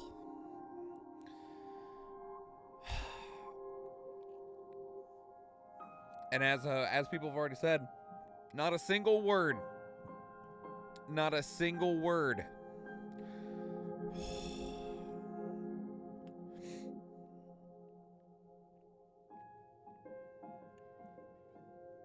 Oh. Which, speaking of the Game Awards, so this year, as a content creator and as somebody who's been playing through more games and stuff, I am actually maintaining a spreadsheet of the games that I have played this year. Not all of them are on stream, just games that I have played, right? Because one of the things that I want to do, which is a thing that a lot of people do when they're video game content creators, is that they have a best of and a worst of, or, you know, just a general, like, end of the year video of, like, this is what my game of the year is. Some people restrict their games to only the games that came out that year. I doubt I will ever do that, just because I will play games that don't necessarily come out this year. But this, like, we have played in the last, like, 2 weeks 3 games that already I'm just like, how am I supposed to, like, genuinely try to give one of these something over the other one? The last 2 games especially. Between Gris, I don't know. The developers are Spanish, so I'm betting it's supposed to be Gris.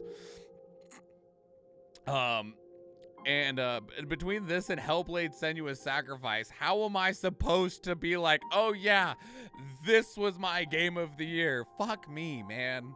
Jesus. Oh!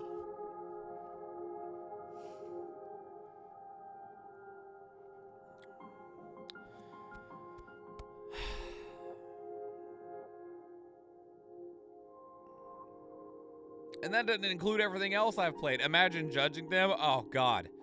Well, so here's the thing. It depends on which contest you're looking at, because the Game Awards is done very, very, I don't want to say uniquely, but it's done in a bit of a different way.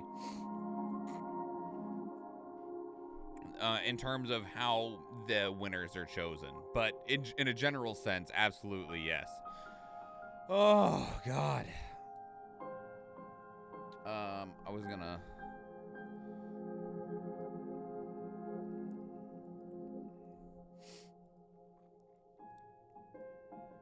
Oh, man.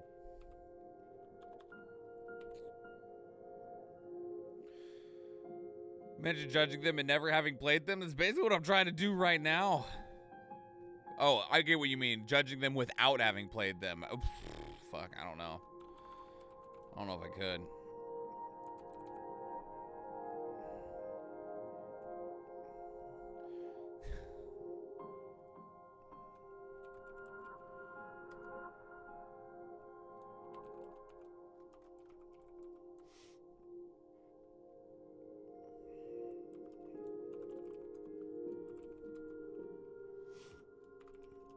But looking at my spreadsheet over here, I don't want to put it on the screen, but so I have already this year played or am currently playing, because there is a difference there.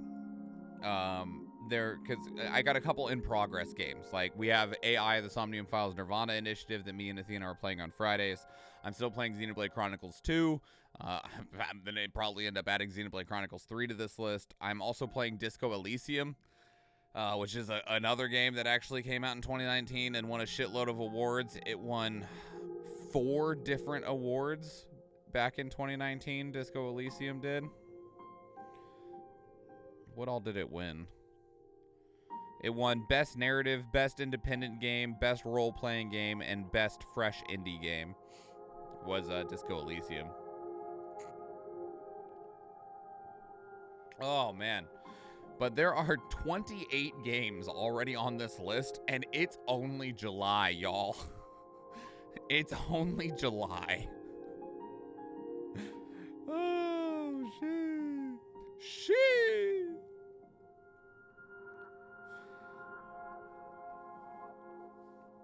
Yeah, this game wouldn't have impact unless it was played. You could look at it and be like, that's pretty. Nice music, very nice, but it wouldn't move you. I didn't expect it to move me that hard. Like, God, it was so beautifully done, too, is one of the other things, right? The ending is so beautiful. Like, there's just the serenity of the journey as a whole is something that I can't even properly describe.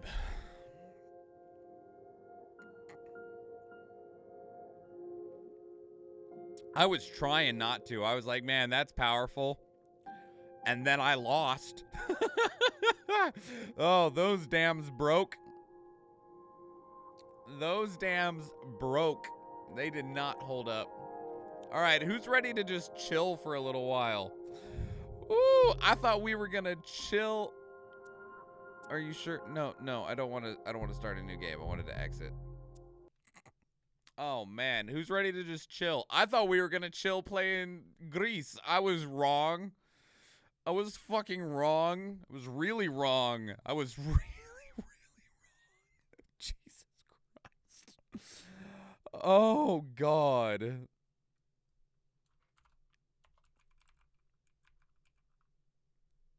Let's just chill and wash a playground. Oh, man.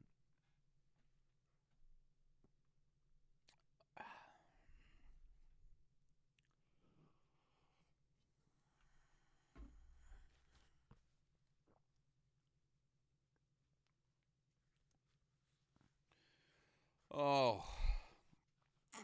And now I'm tired because feelings are exhausting. What's wrong? You act like there's a... There you go. I was like, you act like I need to approve connection or something like that.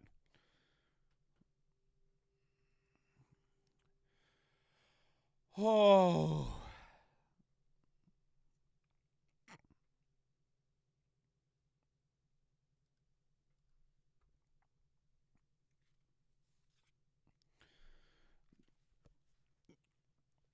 So you want to know something like crazy? So Power Wash Simulator, right? Just came out like a week or two ago. And one of the things that was very surprising, there's a lot of simulator games, right? Obviously, this one is a little bit different in a lot of ways. Does this do 4K? It does.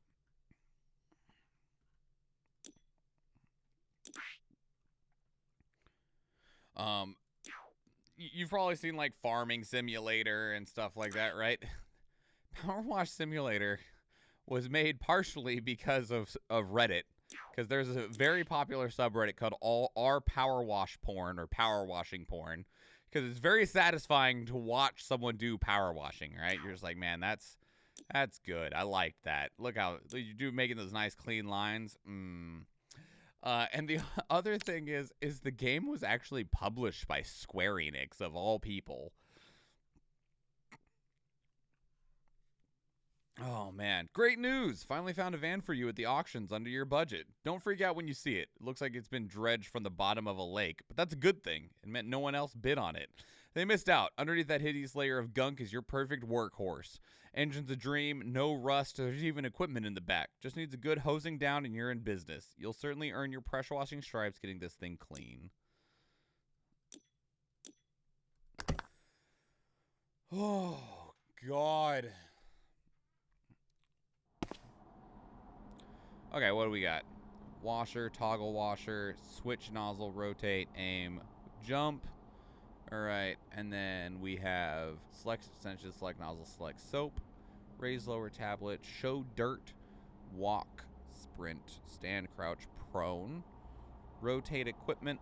Okay, aim mode, pick up, place equipment, equip, rotate nozzle, refill cleaning liquid. Okay.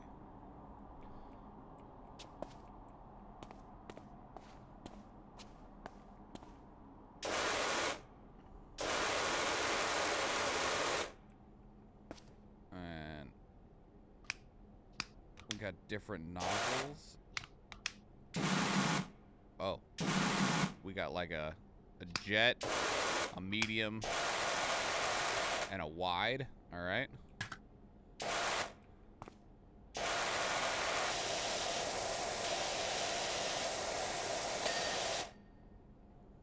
There it is. There's the ding.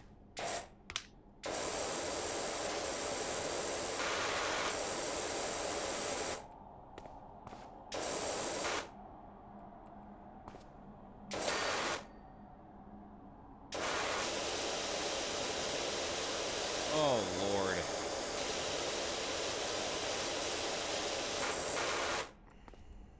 Do I need to get, like...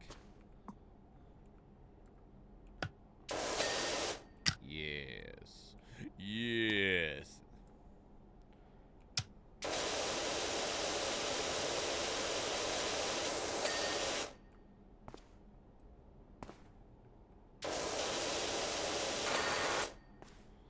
Just hubcaps and bumpers. That's all you really need to clean, right? Just need to make sure you clean the functional parts of it. Can I pick up this chair? No.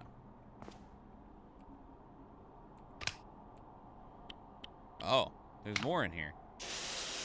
An even wider nozzle.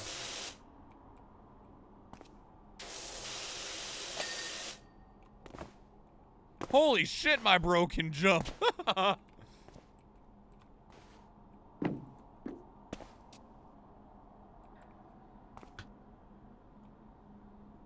Oh, neat.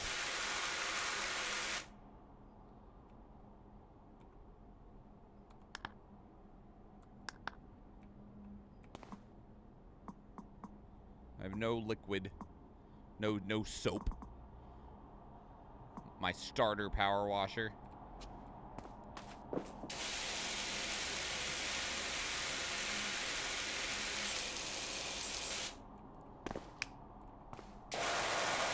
I need something a little bit stronger. There we go.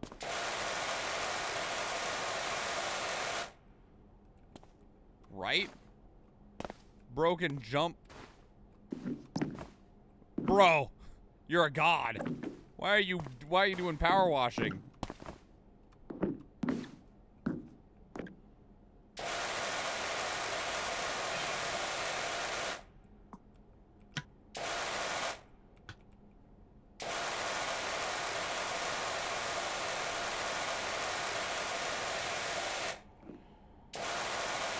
Oh, Lord.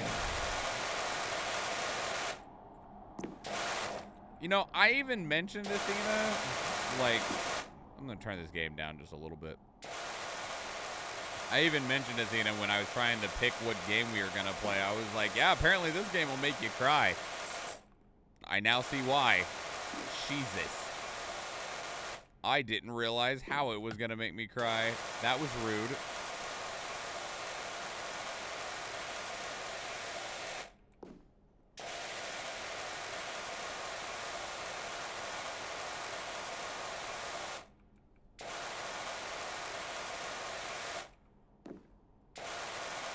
Get off.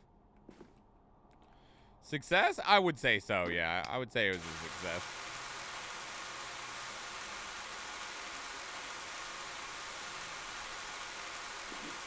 Don't try this at home, kids. Don't power wash the top of a van by standing on top of it.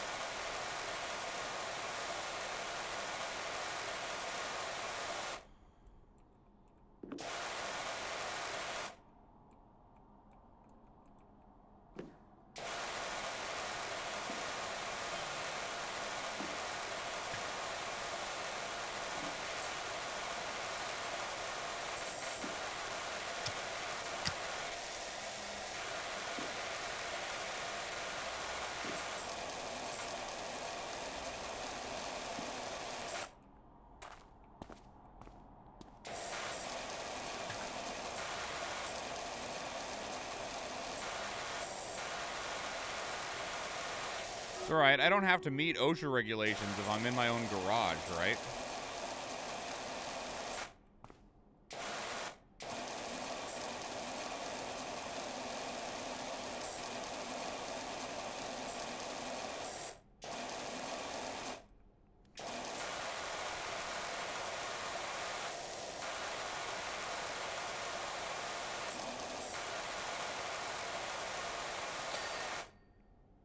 Clean door. Maybe? I don't know. I literally have no idea. I'm not sure how it works if you're self-employed. It might just take a factor of like what type of insurance you have.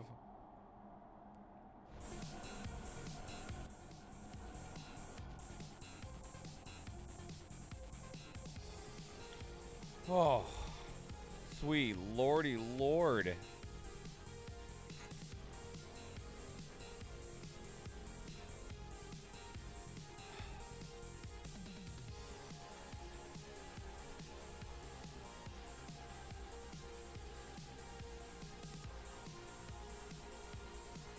Run, Eritrea, run! Oh, nope, you turned around. That was a mistake.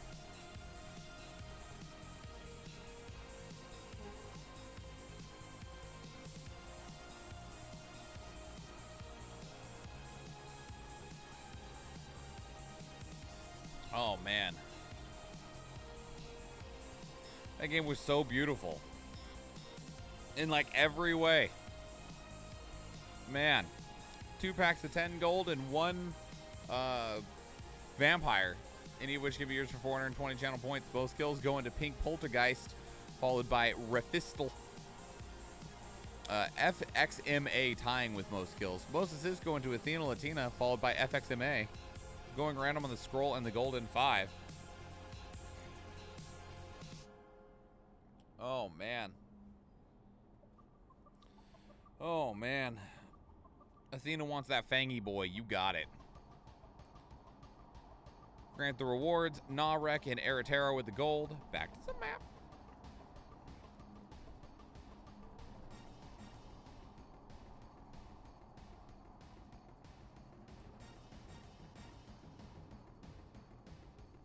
Do we have any villagers to help?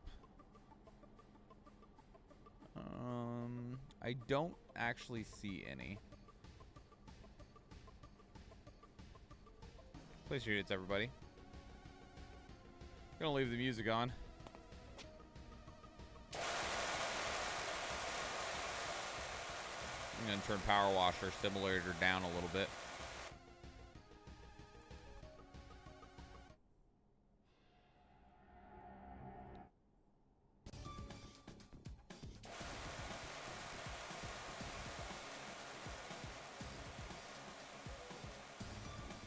I don't think we need to listen to the constant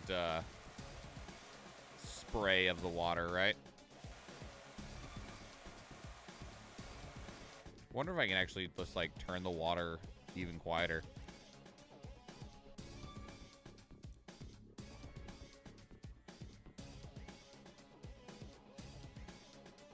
Audio, water volume.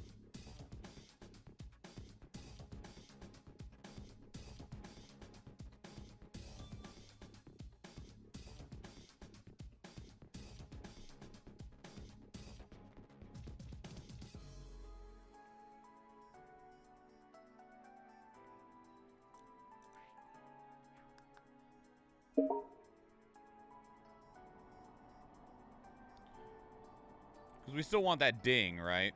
We still want that lovely ding when we finish a piece. Where did we go? We actually got this van at an auction. This wasn't our van initially. It just happened to be a power washing van. There's a removals van outside my nightmare neighbor's place. They're finally going. Whoever moves in is going to need a quality pressure washer. Us? It could be us.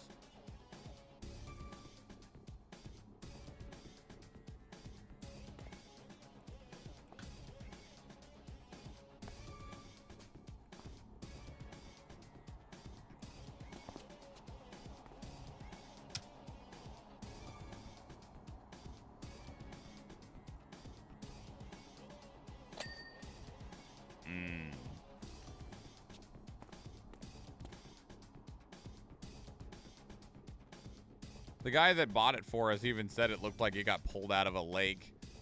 But he said the engine was still super good, wasn't rusted at all, even had power washing equipment in the back for us.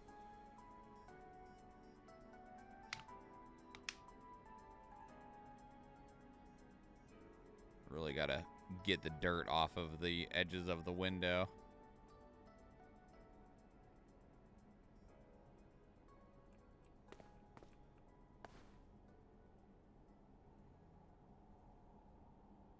It's when you know you're getting older when pressure washers are exciting. Oh, man.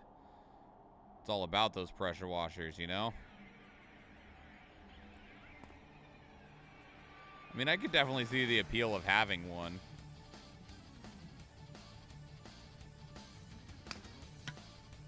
I don't necessarily think the job would be for me. I mean, I say that, but you pay me enough money and I'll be pretty happy to do basically any job.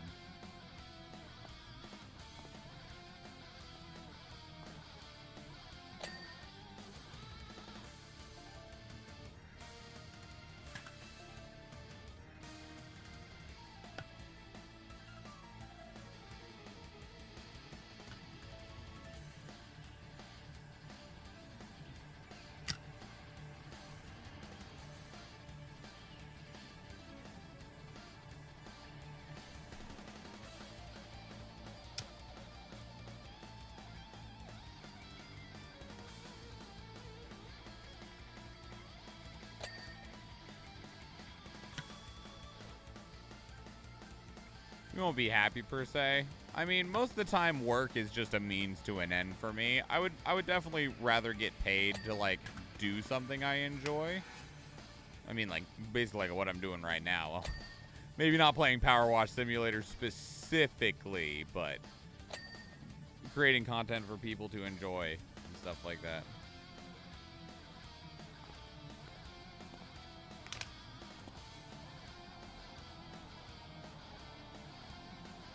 Making things for other people. You gonna go with that business name, or do you need me to think up of something? I'm phenomenal. I thought up of Grouting Thomas for that Tyler, and she never looked. Grouting Thomas? That's not a very good business name, in my opinion, my dude. On reflection, Bonnie Tyler might have been a better fit. That is a much better name, yes.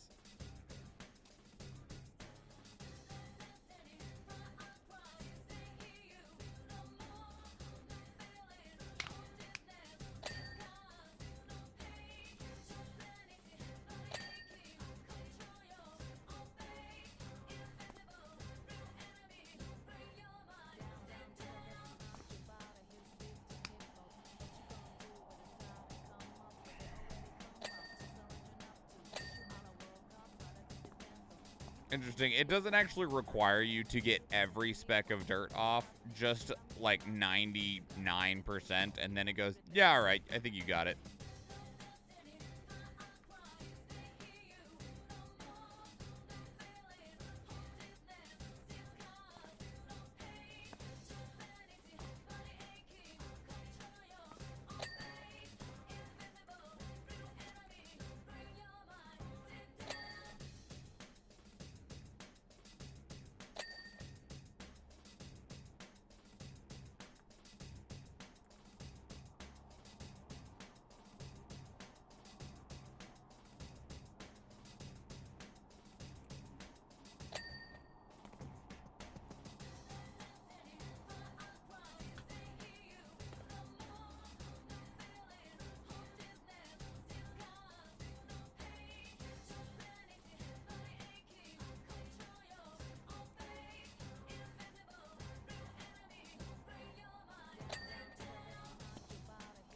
Two hubcaps left, a window, and the wing mirrors.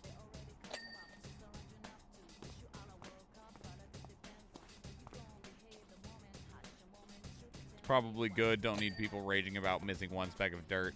I mean, considering it definitely feels like it's supposed to be like a more zen game. Yeah.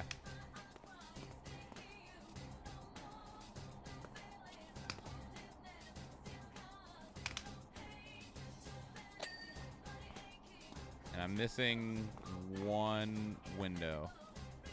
It's this one. Oh, the rim of it. Job complete. Is this the extraordinary Dr. Power Washer? I got your details from your friend Harper. I could really do with a hand at my place when you're free. You got it. Oh, look at us go. Stand on top of it.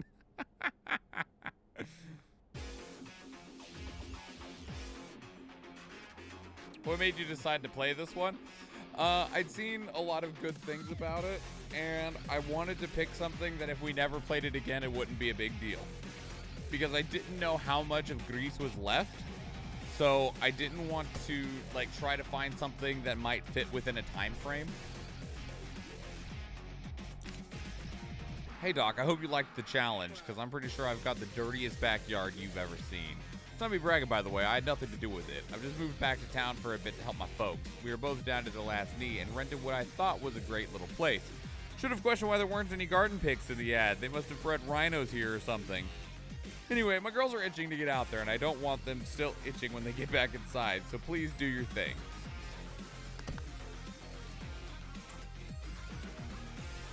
I didn't know that we were that close to the end of Gris. I didn't, but... Ew.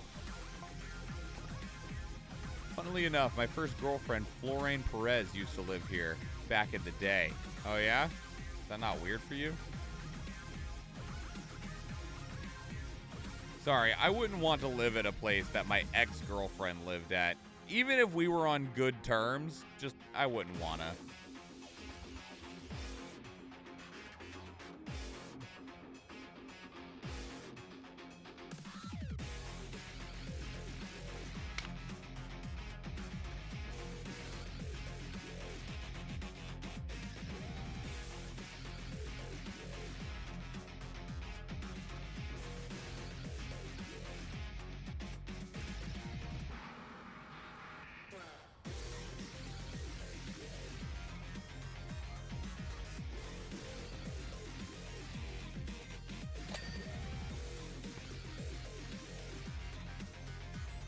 See, I feel like it'd be weird too.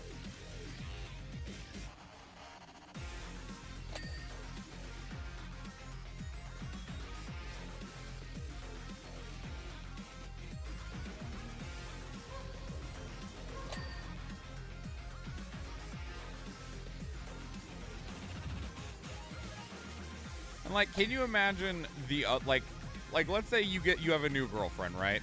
Or you even get married or whatever. Can you, like, can you imagine being that person and finding out that you now live somewhere that that your partner's ex used to live at?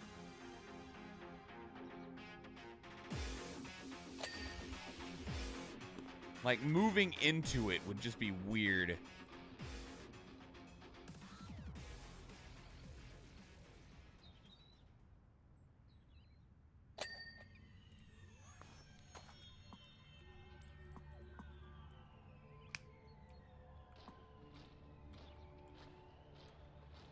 How do I...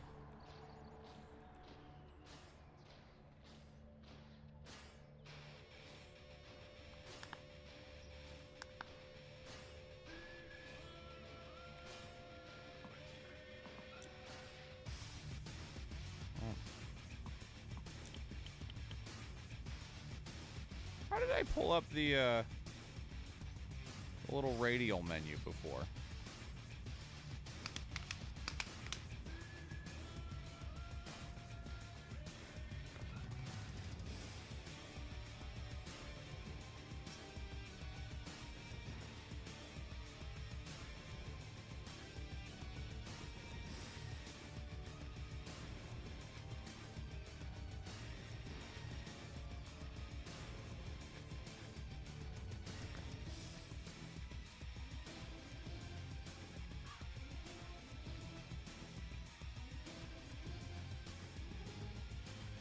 Yeah, because then on Sunday, we will be doing the little mini react-a-thon.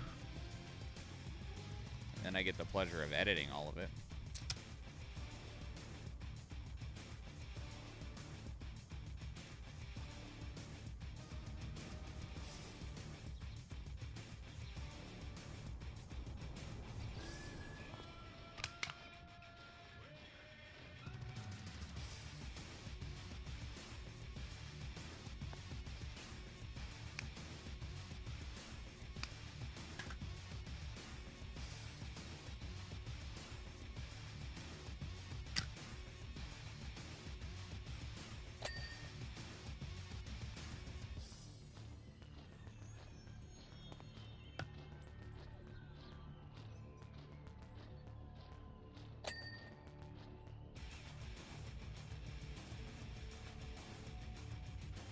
And then we will probably do a stream on this coming Tuesday, I think. I don't want to hard commit to it, just because we might have more preparations to do. Man, some of that dirt's hard to see.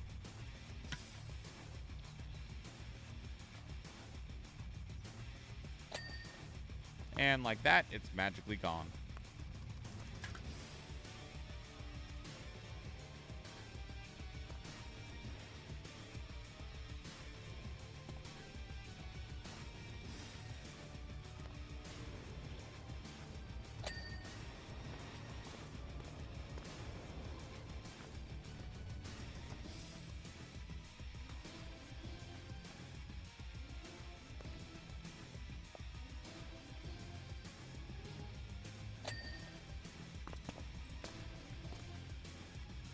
Oh, lordy, lordy, lord. I still can't believe just how emotional that made me right at the end. I was not ready for that at all.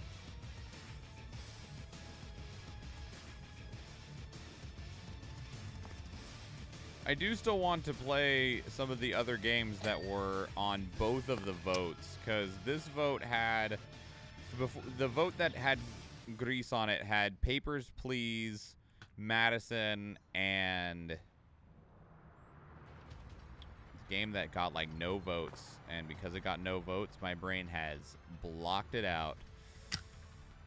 Forgot entirely what it was. I was very surprised that it got basically no votes.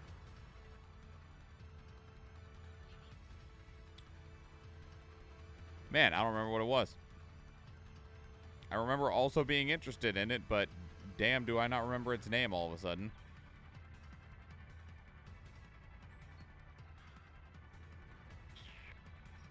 Oh well.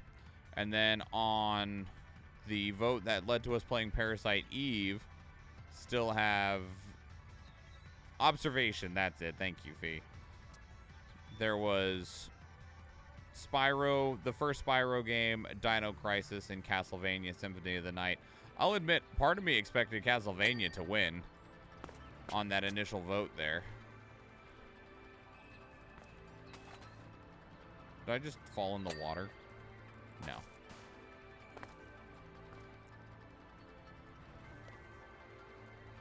But Castlevania didn't even end up getting that close to winning. It was like a one vote break between Parasite Eve and Spyro. I knew that Parasite Eve would get a lot of attention because a lot of the people that hang out around here and stuff have talked about it in the past. But I didn't expect Spyro to get as many votes as it did.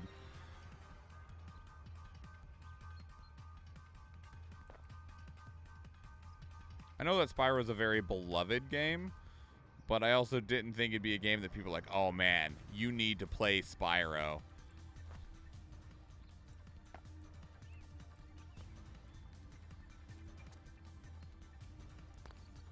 I think you voted for Spyro and Castlevania.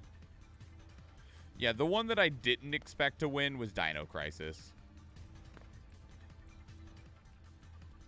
Which it did get the least votes, was Dino Crisis. And that was largely within expectations.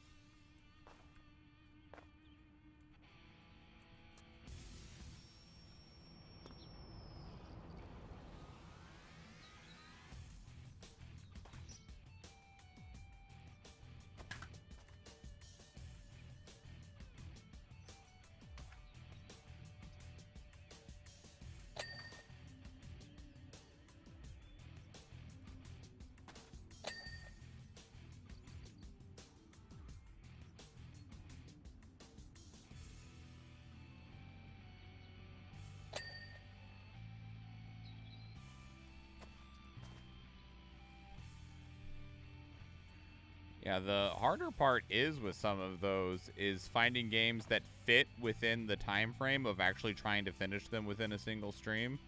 Because that's part of that idea of the vote, is seeing how many, like, trying to commit to playing a game in one sitting, which, I mean, Parasite Eve was on the absolute maximum end of that possibility.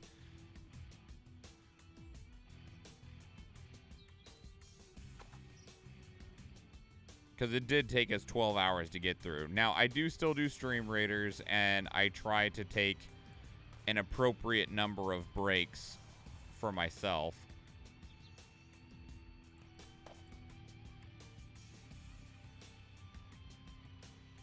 So that always makes it take a little bit longer. Man, I am really glad for this dirt find feature, because otherwise some of this would just be so difficult to see.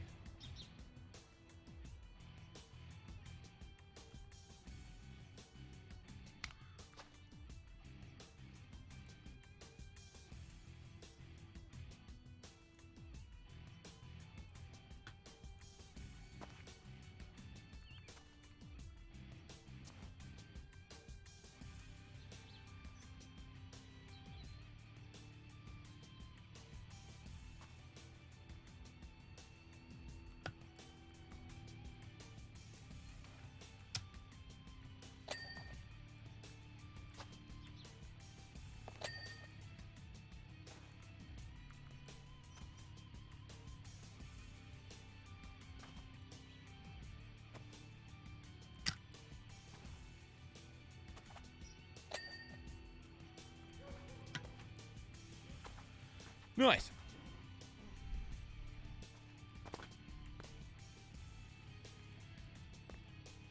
Yeah, I have a lot of stuff that I do still want to try and do with content, too. Problem is time. But I want to try to expand the type of content that I do, at least expressly on YouTube. I need to play a little bit less games with friends if I wanted to do it, though, but damn it, I like playing games with friends. Because, like, I do want to get into actually doing reviews. I tried to, and I just, like, didn't put the effort into it that I know that I should have and could have. And I need to get back to doing that again. I also really miss doing First Impression, and I kind of want to... I'm going to rebrand it. But I do want to get back into doing that, too. I want to turn Sundays into a day where we just do First Impression, but I need to change it around a little bit of how I present it, because the way that I was presenting it on YouTube before, just it wasn't working well enough in terms of engagement. So I need to redo the presentation of it a bit.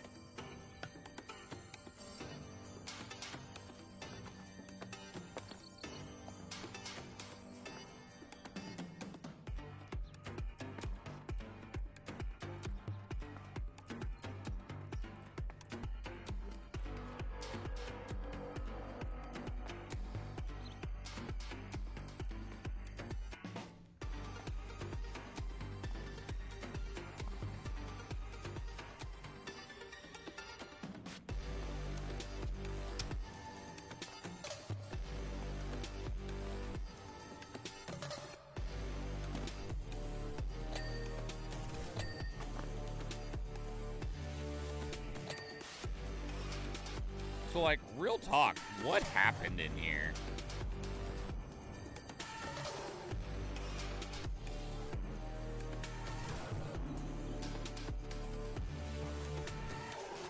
It was very formal before. I want to make it a little bit less formal.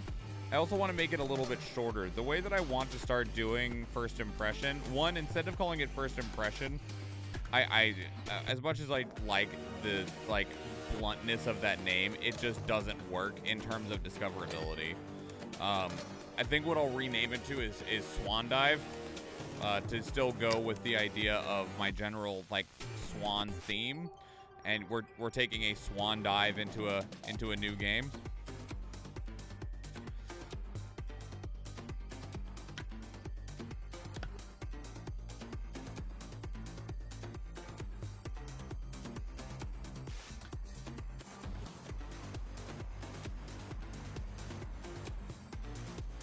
Almost looks like there was a murder that took place.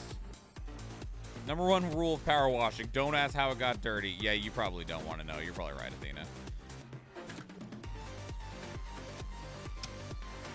But, and then the way that I want to do it is because one of the things of feedback that I did get quite a bit from when I was doing first impression, from the views that I did get and what I did hear from people was, you know, you might want to consider spending a little bit more time with the games, but I normally didn't want to spend more time with the games because I was trying to do, like, I would upload in the core YouTube video everything that I played as part of the experience so that there wasn't anything that people could get the full perspective that I had. But I also realize now, after doing like all of these reactions and stuff, they don't necessarily need that. They just need to have an idea of what perspective you do have, but they don't have to have the same full context and everything, right? I think it's almost clean. Matter of just finding those last little bits. Do I need to spray up under it? Yeah. And so what I want to do is I want to turn Sundays into a day dedicated to swan dives, where we just swan dive into a new game and we just play the game, whatever game it is. I got a ding for the shield. Nice. Whatever game it is, to be that stream, we just play that game. In the instance of like Gris, it might end up that we end up finishing the game, which if we do, then that's just what happens. We just finish the game, right? Like, but in other circumstances, I feel like a 2 to 3, maybe even 4 hour stream, that is a proper amount of time to genuinely get a proper helping, a proper course of a game, right? Even if it's a longer game, that's a good chunk of time to give to it. And then you're right, Athena, it does sound like editing, but instead of what I was doing, can I just, hang on, jump onto the lawn, let's do some parkour, jump onto the lawnmower, bam, I'm a god, don't ask questions. My bro went from being an Olympic level gymnast that could leap, that was the standing high jump world champion, not even gold medals, platinum medals, and decided that in his retirement from the Olympics that he would just become a power washer. But anyway, that aside, instead of doing what I did before with first impression, where I would include essentially all of the gameplay that I had, I wouldn't do that at all. Unless I really needed to include something for context, it would be a more static video on like this screen, and I just put some like either bits of footage or pictures or something in this box here. But otherwise, I wouldn't include my actual gameplay and just make it shorter form. What's up? Do you like bikes? I could do with someone running their thing over my deadbeat dirt bike. Running what thing? Do you mean my power washer? Lorraine and I would climb up and down that rock garden all day, pretending we were on Rumblin' Mount Rushless, and the pond was the crater. I have no idea how we explained the fish being there, though. Okay, buddy, I don't need to know about your past relationships. Seriously, I know that we're apparently friends. Or no, we're not friends at all. I'm hired because you asked a friend of mine to do the job. Not the same. Leave me alone.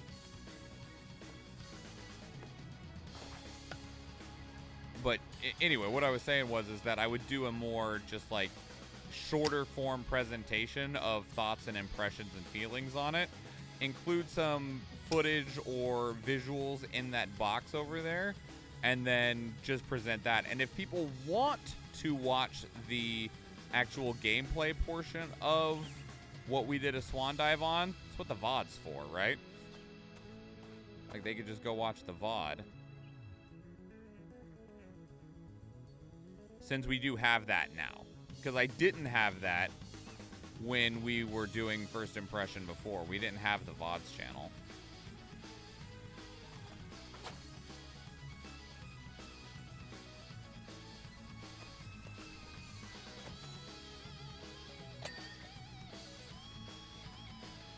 which as of, they are not all posted and scheduled yet, but as of like yesterday, with the exception of now Gris and our in progress AI the Somnium Files playthrough, all of the VODs are uploaded to YouTube.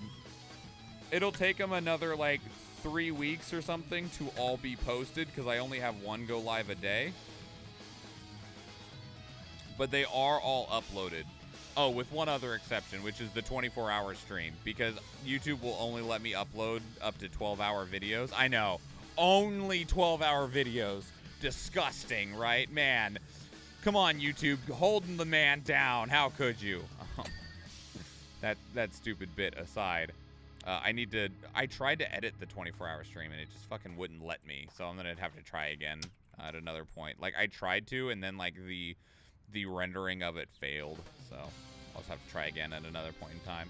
But yeah, so the VODs we have finally gotten all of our VODs outside of those couple exceptions and the ones that are just lost, because we did lose a couple over the years, right, that are just gone because of corruption and I wasn't able to re-download them or whatever, you know. And so the VODs channel will be complete. I still won't live upload most VODs because I do want to upload playthroughs in sequence. So like I won't start uploading the AI the Somnium File VODs until we have finished it.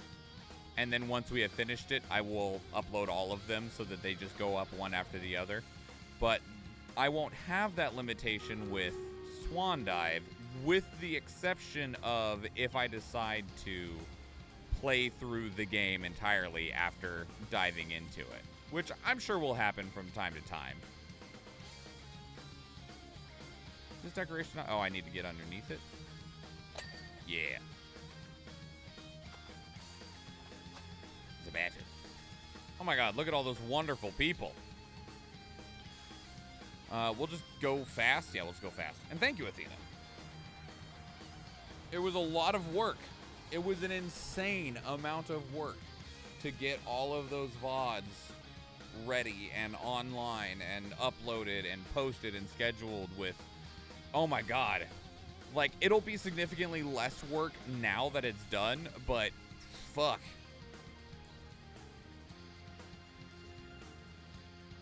It was so much work.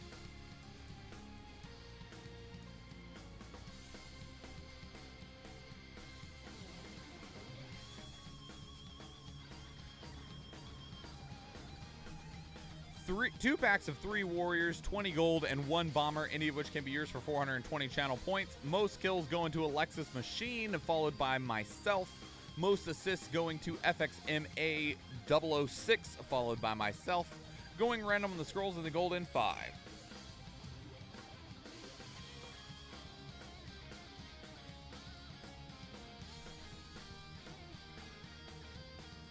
Yeah, the VODs channel now has like 450 videos on it. I need to see if there's a service online somewhere that can tell you how many hours of content is on a particular YouTube channel, because once the majority of what is scheduled goes live, because like God of War started going live yesterday or today, and we'll be going live for the next like week or so, because we did like 11 or 12 streams of God of War. Going random. And I want to know how many hours of footage is now on the YouTube VODs channel, because it's gotta be a dumb number. This fight sucks. Okay, so I need to place a healer. Okay, so the way we're gonna do this,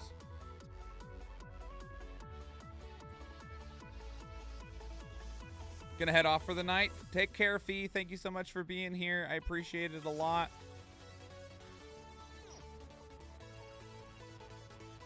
So I want to go like this.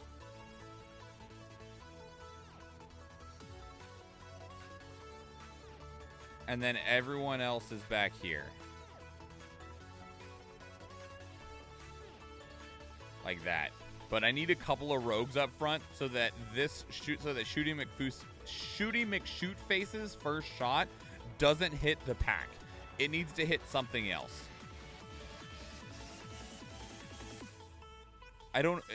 She should shoot rogues. She'll just shoot whatever's closest. So get some rogues up in the corners there.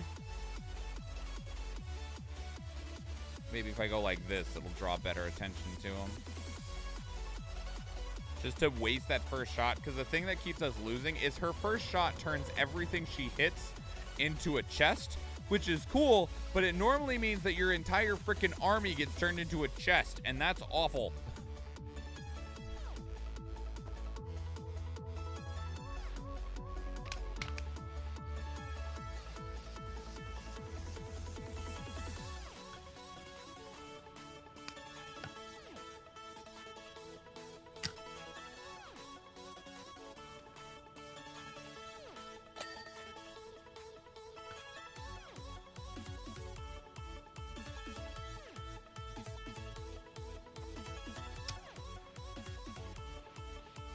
Draw boobs.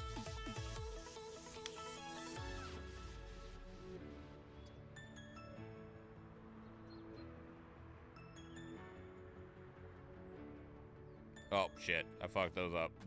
They put like, man, you were dedicated to the piercing.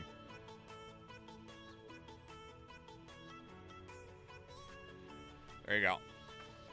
Just for you. Special request.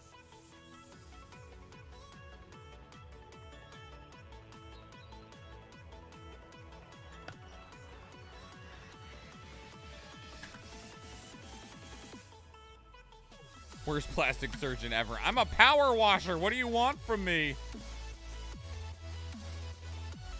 I want you to draw better boobs, obviously.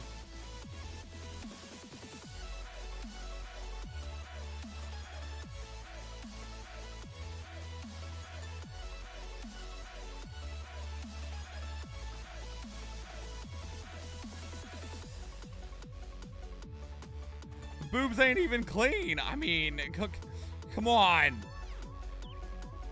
I'm an amateur up in here.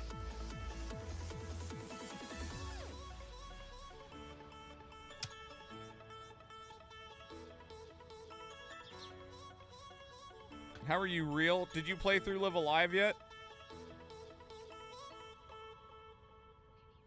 I know you got it running on the emulation, but did you actually... Oh, wow. And like that, the dirt is gone.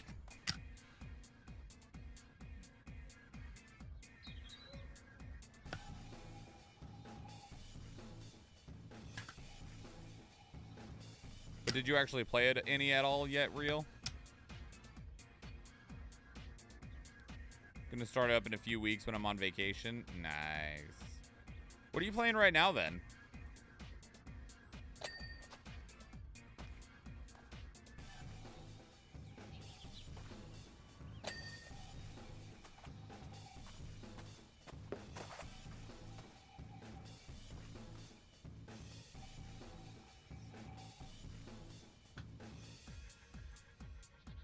Want to finish triangle strategy first? Got it. Okay.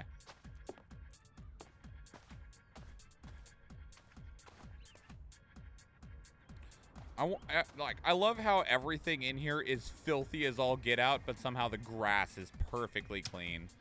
The grass is self-cleaning. That's got to be what it is.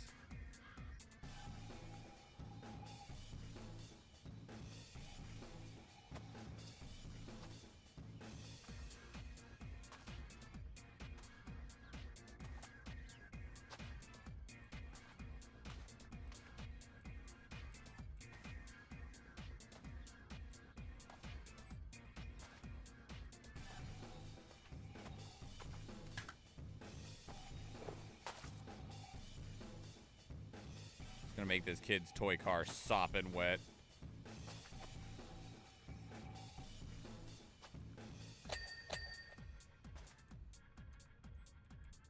There we go.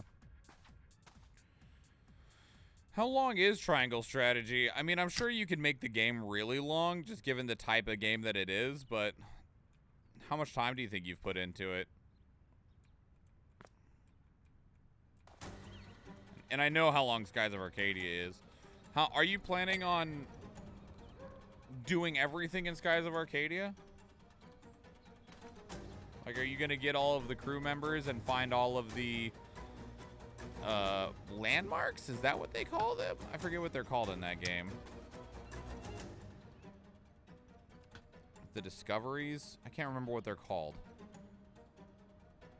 I mean, you could also easily look up a guide for those and you'd probably knock them out pretty quick. I didn't have a guide back when I was playing it on GameCube, so.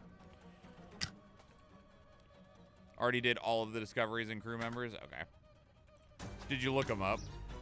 Or was I just, like, bad at finding them when I was a kid? I used a guide and it still took forever. Okay, okay. There's some of them that are just absurd to try to find them because they're so small or not obvious or they frickin' move.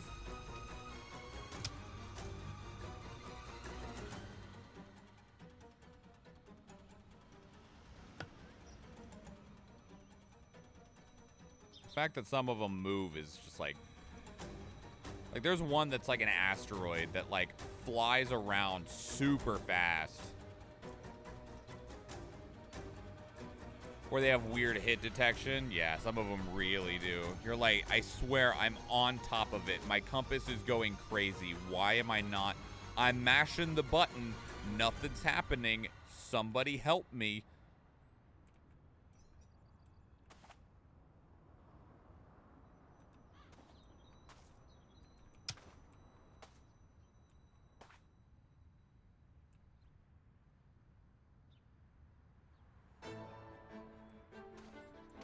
Moving ones were the worst. I believe it.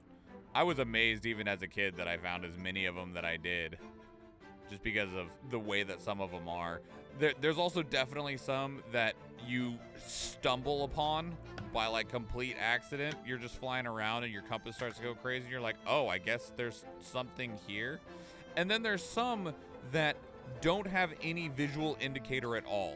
If it wasn't for your compass going crazy, there would be no way to know that there was a discovery there. You would just, because some of them pop out of thin air once you've discovered them.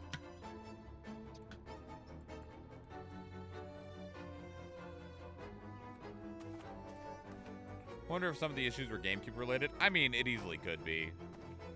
Who knows anymore, right? I mean, I'm sure somebody fucking does. Can I Olympic jump up onto this thing?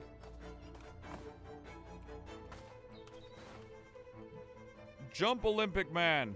He can't quite get all the way to the top, but you know what? This is good enough for me.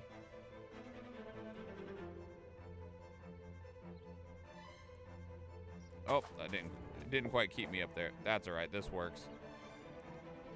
I don't believe that this far away would get the dirt off very well under a real life scenario, but you know, it's fine.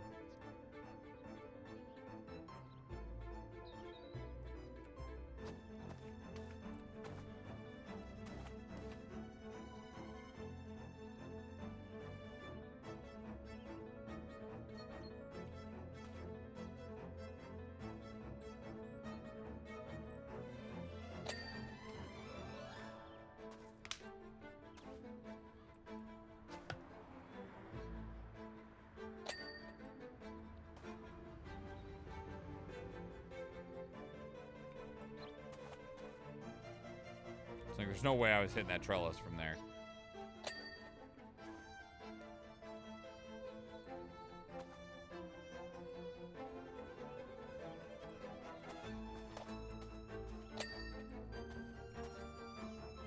This doesn't really look like a sofa that you could power wash, but, you know, the game says I can, so. Sonic Adventure DX had some weird stuff like that that wasn't Prentice on DC. Yeah.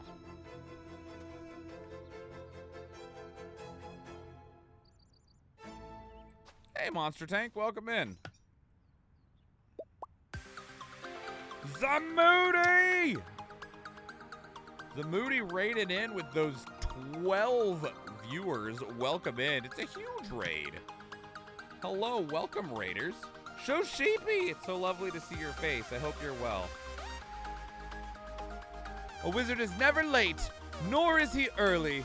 He raids precisely when he means to. Welcome in, Shoshipi. Welcome in, Uni the Monarch. Welcome in, of course, the Moody themselves, the Wizard of Twitch. Let me finish washing this sofa, and we'll get this lovely ding. Hang on. I just got to get this dirt out of here, and then I will welcome you all properly. But somebody is disgusting and doesn't know how to keep their sofa clean. Abysmal. Truly, truly. Like, it's even dirty underneath. Who does this? Gonna have to have a conversation with some people. I was almost done with this, so for the sake of my own sanity, I just need to make it ding. There we go. Look, it's clean. Oh, wait. There we go. Look, it's clean. Damn it. This little one's still, the seat itself is still dirty. Spray some water in there. Oh, it's under. It was literally underneath. There we go. Ding. Clean. Ugh. All right. Hello, welcome in, Raiders. My name is Schwan. I'm a hyper variety streamer. I stream 4 days a week: Tuesday, Thursday, Friday, and Sunday. I like to talk, and I'd love to talk some more if you want to talk with me. Right now, we finished up Gris earlier in the stream. It made us cry. I cried like 3 times. So, you know, there's that. Woo! And then I was like, all right, well, I don't know. I didn't know how much time was left in Gris when we were playing it, so I just had Power Washing Simulator as the backup to fill time. And that's what we're doing now. We're just hanging out. We're chatting about stuff, chatting about the games we've played, the creative process, while I just chill out and clean up this park. So it's a combined raid because we just got raided by Uni the Monarch. They were playing Fallout 76. Nice. Welcome in, Uni the Monarch. Welcome in. You can get that shout out as well. Recently playing Just Chatting. Only 3 times? Only 3 times. I was trying very hard to keep it together and failed miserably at the end. Oh boy. Yep. Did not succeed in not crying my face out to the point that Athena brought a tissue downstairs for me because I was starting to get gross.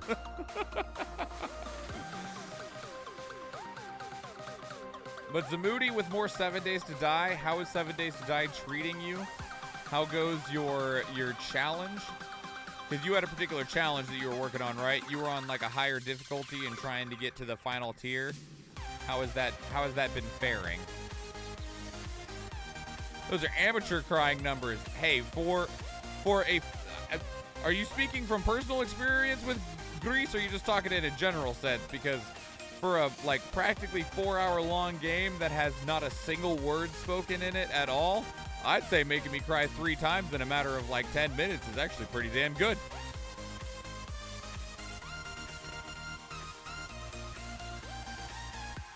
Oh, in general. Oh, okay. Acceptable. I mean, in general, I cry all the damn time. Just in this particular circumstance, you know, it was, the numbers were you know, we could still call them rookie numbers, you know, but I felt like I was doing pretty good with those numbers. 1 tier away to 5, but we want the server to go for a while. So you're trying to slow roll it a little bit. Oh yeah, that satisfying ding.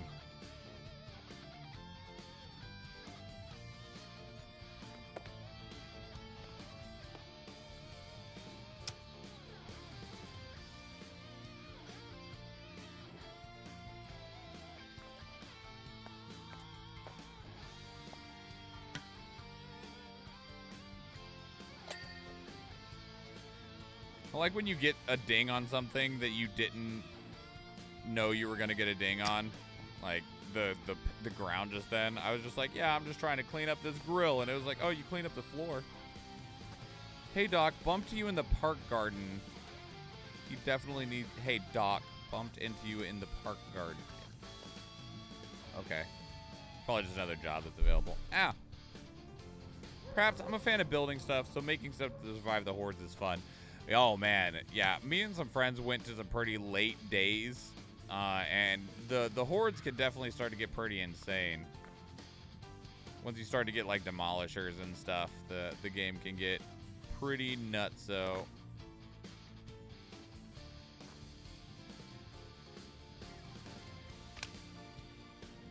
Really blast off this dirt.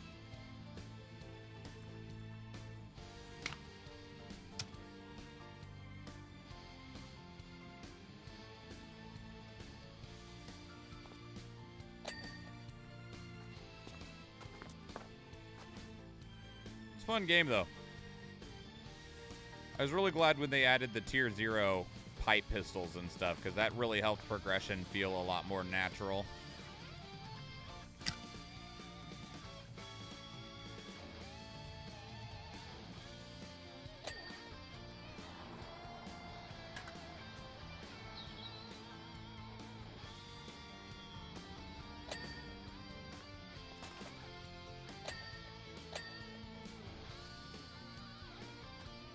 Oh, this poor bird bath.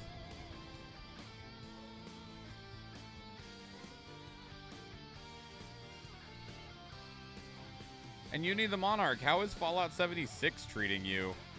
That is a game that I have never touched, mostly because I did enjoy Fallout 3 a lot. I've not played New Vegas, and I enjoyed Fallout 4 quite a bit. I didn't enjoy it as much as 3.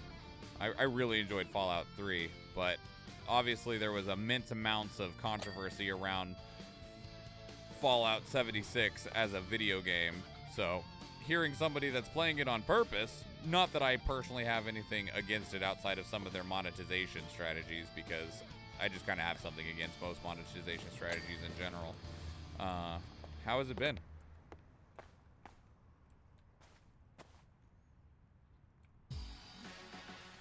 I heard it hasn't quite pulled a No Man's Sky in terms of becoming the game that everyone thought it would be and could be and wanted it to be, but I've definitely heard that it's at least somewhat better now than when it first launched.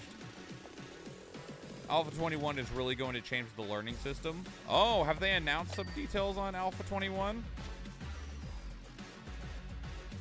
Are they adjusting how you get skills and stuff? I know they were really committed to the learning by doing. No, they don't have learning by doing. What game am I thinking of that had learning by doing? I don't know now. Or is that what they're doing, is changing it to learning by doing? Because that would actually be really cool if they switched to a learning by doing system.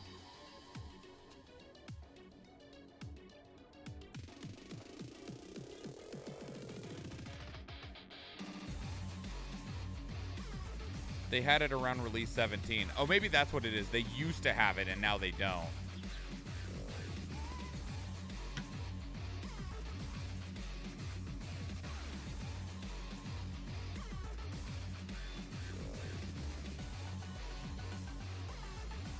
I didn't play it when they have it.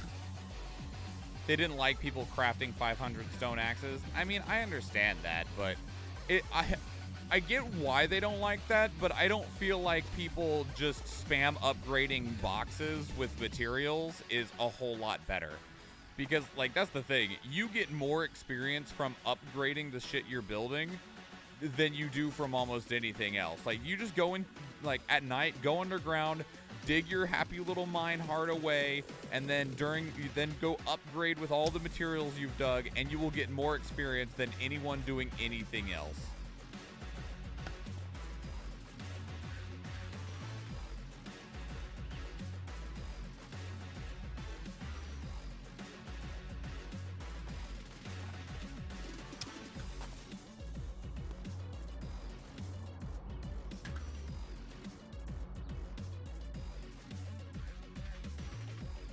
Now it'll be like loot a magazine and it'll add to a pile. It'll be looting for that system. Loot and learn, they call it. So kind of like the skill books already, but it'll be more heavily dedicated to that system.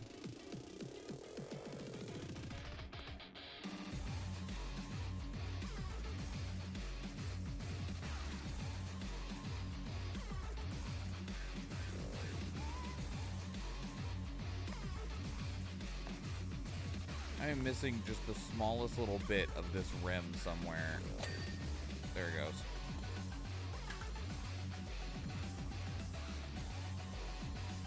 wonder how much they've tested that out, because depending, because like one thing like with the I wonder how the looting of it will work. I'm saying this as somebody who has no perspective of how it'll work, but like obviously finding a crack a book right now in the base version of the game is really awesome, right? You're like, oh hells yeah, a crack a book. But I'm also aware of how much you're often like, don't loot that crack a book yet. Wait until we got some higher stats so that we can get better loot out of it, because the perk books can be really, really strong. So I'm wondering what the frequency, I guess, will look like of those things.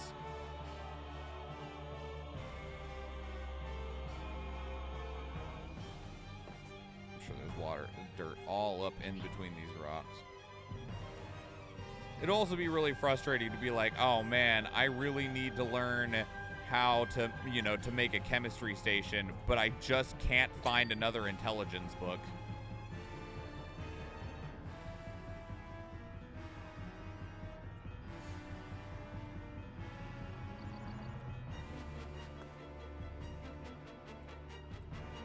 I would like to believe they've thought of those things, though.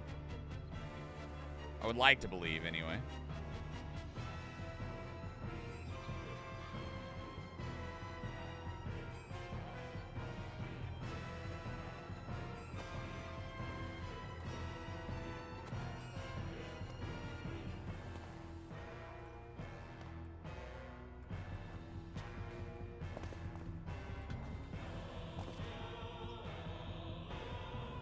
Example, book 1 through 11, tier 1, 11 through 25, tier 2, and so forth. And there's loot levels 0 through 5. Okay. We'll see. Release date is kind of when it's ready. Yeah, I mean, that's how they've operated for a long time. The visual improvements they've made to the game have been pretty great. A lot of the progression they've made a lot better. My biggest complaint always was, like, after they fixed a lot of the other stuff and some of the quality of life stuff, my largest complaint still was the skill system. Just because it was so imbalanced. It was so imbalanced.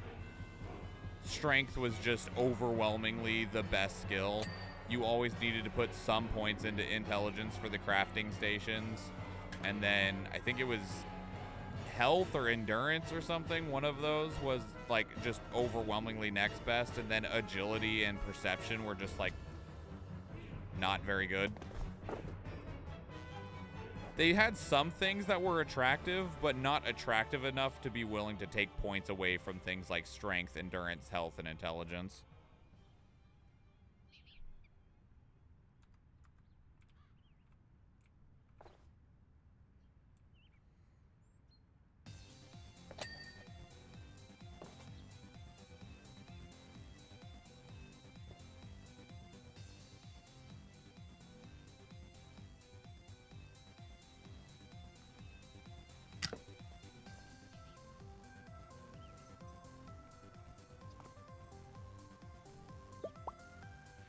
Cerulean! Hello, Cerulean. Welcome back, I guess, for all intents and purposes. Welcome back. Welcome back. The House of the Dead 4. Really interesting, but welcome in, Raiders. My name is Schwan. I'm a hyper variety streamer. I stream 4 days a week, Tuesday, Thursday, Friday, and Sunday. I like to talk, and I'd love to talk some more if you want to talk with me. So if that sounds like something you're interested in, maybe come in, check the vibe, see how you like it, hang around for a little while, maybe drop a follow, maybe I'll see you in a future stream. But thank you all the same for coming along in the raid with Cerulean. I'm sure that you had a wonderful time over there. Cerulean's a good friend of the channel. I always love having them over here. And thank you. Welcome in. We're just chatting about video games and cleaning stuff with a power washer. You like the Final Fantasy VII music that's playing? This is actually from Final Fantasy 13. But it is Final Fantasy music.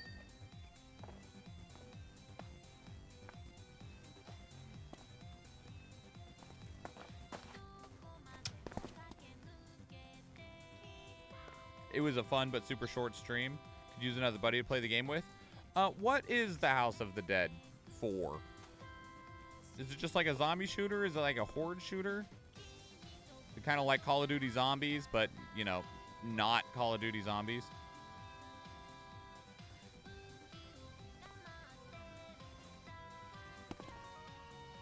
It's a zombie shooter on rails. Oh, okay. So kind of like Area 51 and stuff that you'd play back in the arcade and stuff.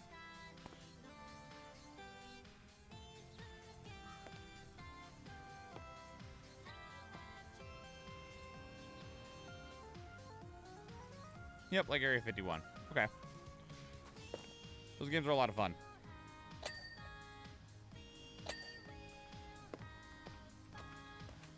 It's really fun to get better at them and to feel like you're progressing farther as you learn the levels in them. Like, I really enjoyed Area 51 Sector 4 or whatever it was called. And, like, both the arcade in the mall and CC's Pizza had the same machine. Like, it was both Area 51 Sector 4. So anytime I went to one or the other, I could essentially, like, practice. And then you find yourself getting farther on 1 quarter or 2 quarters, depending on the machine.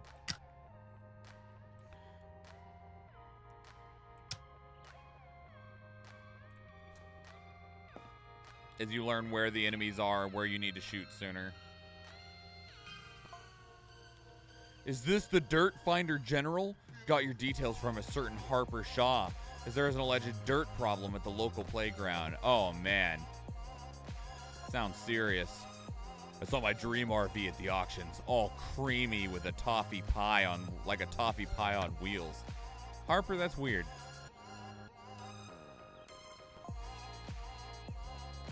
I remember the other Area 51 game. Are you talking about like the newer one where you had a rifle instead of a pistol? I wouldn't know whether to drive it or lick it. Buddy, unfortunately it sold for a crazy amount, but the dream lives on. You know what? I'm thinking it's a good thing that the dream lives on, because I really want to fuck my truck. Energy going over there. I remember the arcades used to only be 25 cents to 50 cents, and now it's expensive. Well, now you basically are really heavily restricted to a place like Dave & Buster's, and you have to like buy like a game card, and you either have to pay like $30 for an unlimited play card, or it's like $1 a play.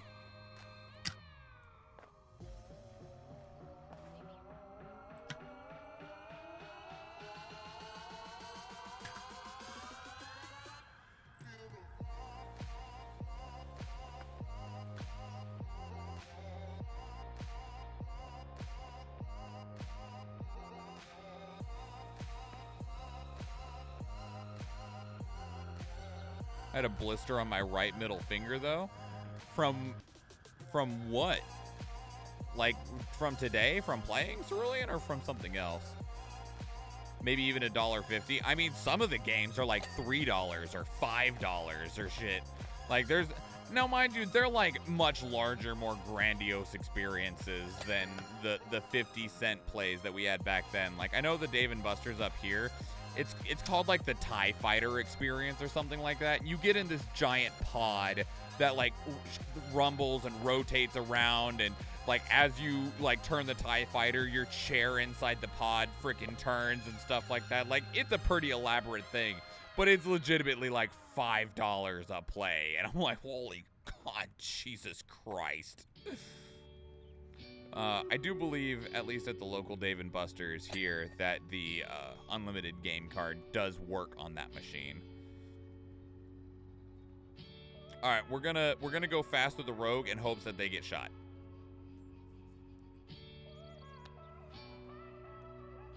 I'm using a gun accessory with my PlayStation Move. Yeah. Oh, the first shot didn't even like. Oh, it did count. Okay. We'll see if the rest of us are able to kill everything. I don't think we'll be able to. There's not very many of us. A whole bunch of the bots just disappear on loyalty chests, so. It has a rough surface, I'm guessing my oh, are you playing straight up light gun controls? That's pretty sick.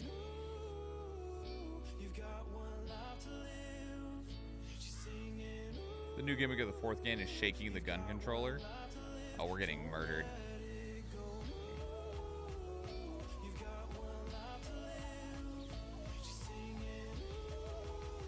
I saw Maximilian dude post these new light guns that are really cool, but as much as I like the idea of having a set of light guns, I don't know if I would use them in a way that would like make the cost reasonable to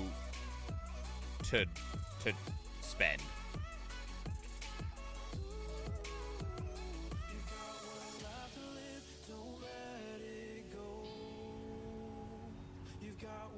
Alright, so that's definitely the play for dealing with Shooty McShootface, but we just didn't have enough units to actually win there. See if we can get through it this time. Regardless, this is going to be last, so. Oh man, it just barely fit. Nice.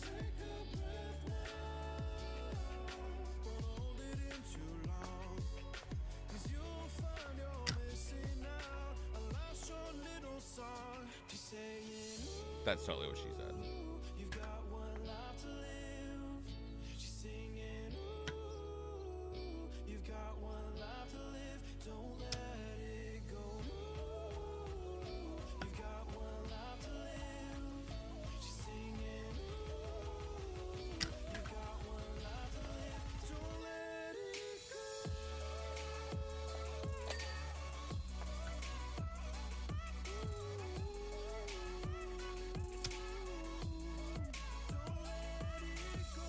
I remember one of the rail shooters for Terminator was really good.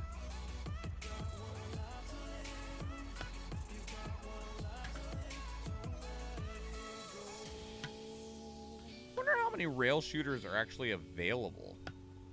Like, is Area 51 playable in any form? Now I'm curious. What's that?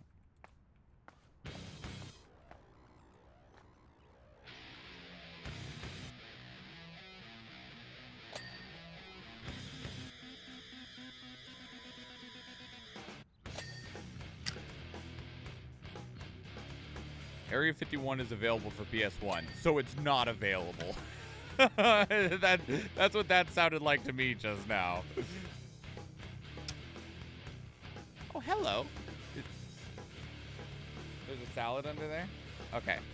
Thank you.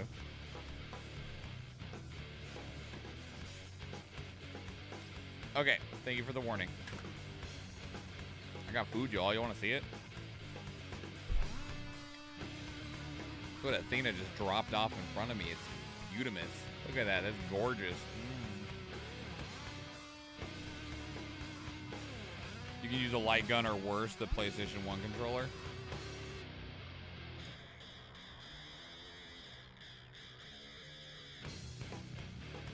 CRTV needed if you use the light gun. Well, that's one of the things that I was talking about with the light guns that Maximilian dude had. They don't need a CRT TV.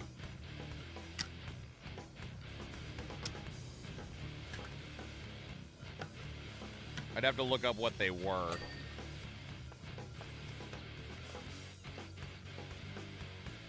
But you could play old school light gun games without the need for a CRT TV. That's what made them special.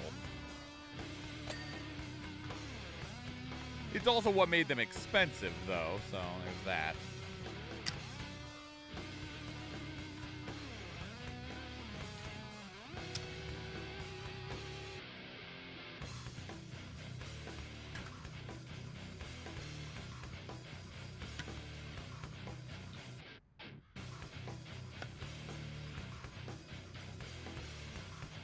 It is if you have a PS Live Premium account. I don't even think I have a PS Live account that's active at all. Because, like, I haven't... Like, for the longest time, you only needed it, really, to play multiplayer games. And the last time that I was playing a multiplayer game was probably Final Fantasy Dissidia NT, if I had to take a guess. Oh, hey, look, a footstool. Has that been there the entire time? Of course it has. I just didn't know how to move it. Someone said I just used my Olympic jumping skills.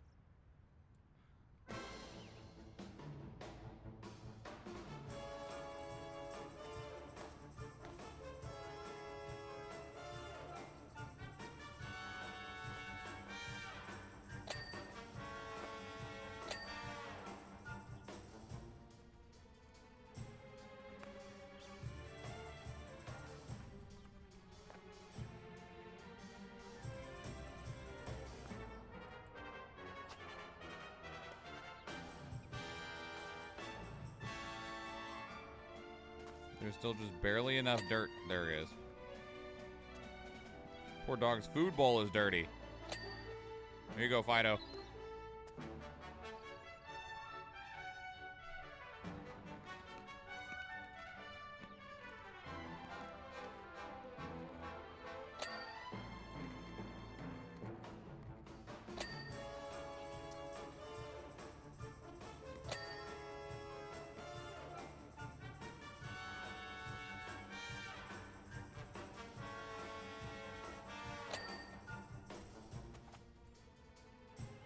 That crouton might have had some crunch to it.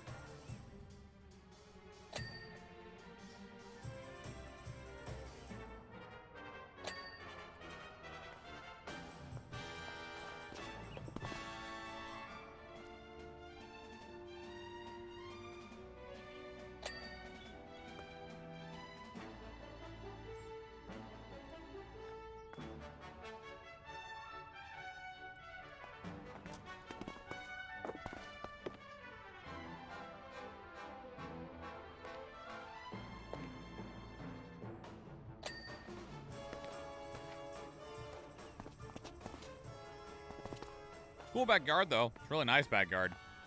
Like, they got some space. And thankfully, we should be able to finish cleaning up this backyard just in time for us to go raid out somewhere.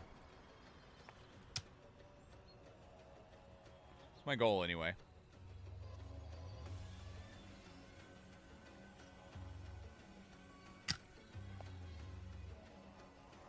Thank you for the salad, Athena.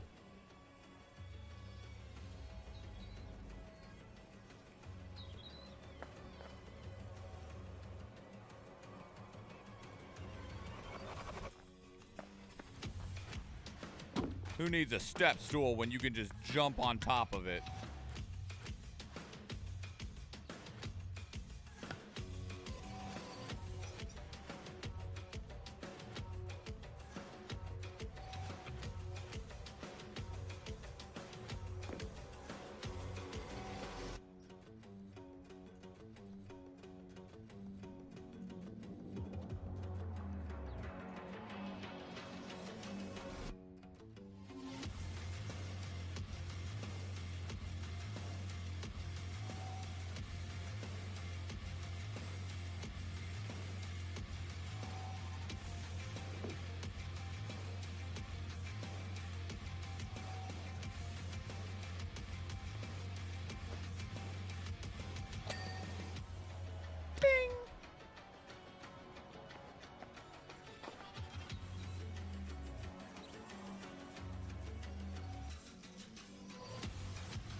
The lettuce is all from the garden? Because you're amazing.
Yeah, Athena is quite talented in the garden.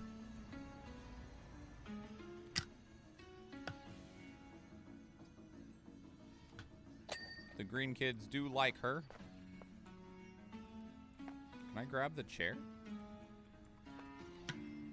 Oh, I don't know what that prompt that popped up was.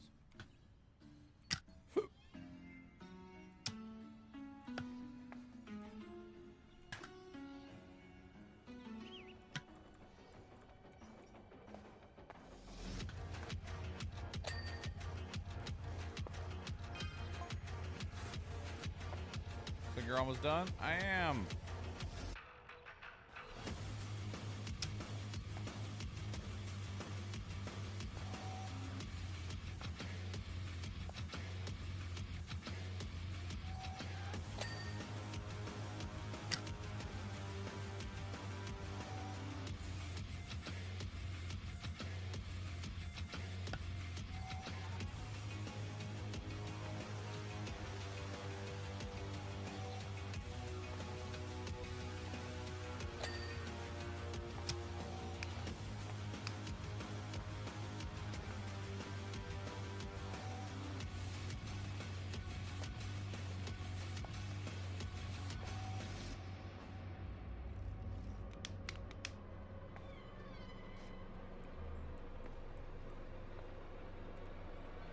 Alright.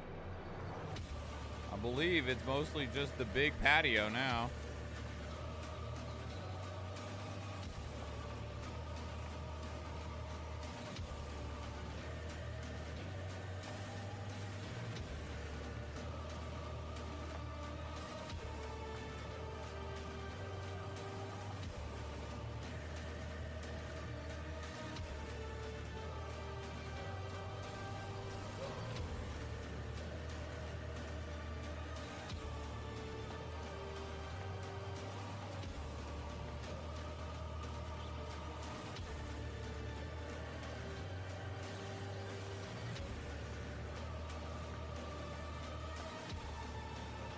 Man, how did you manage to get this much grime underneath the covered table and stuff? Like, did the place flood? Like,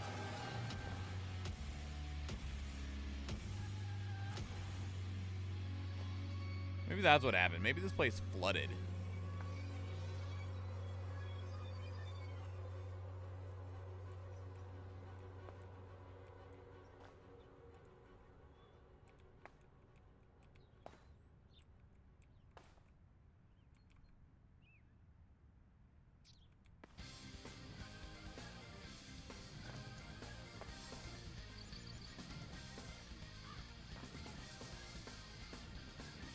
Maybe it's very humid and windy there? Yeah, maybe.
Man,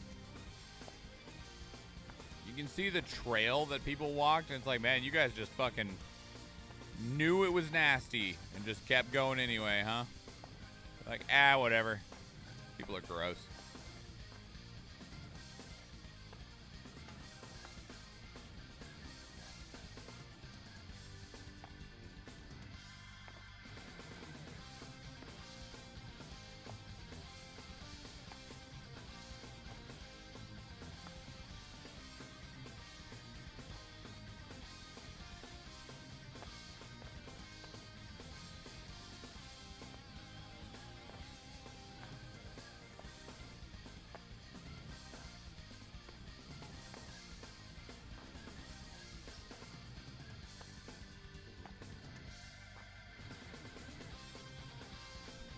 I realize it's probably too early to say, Athena, but do you think we'll ever go to RollerCon again?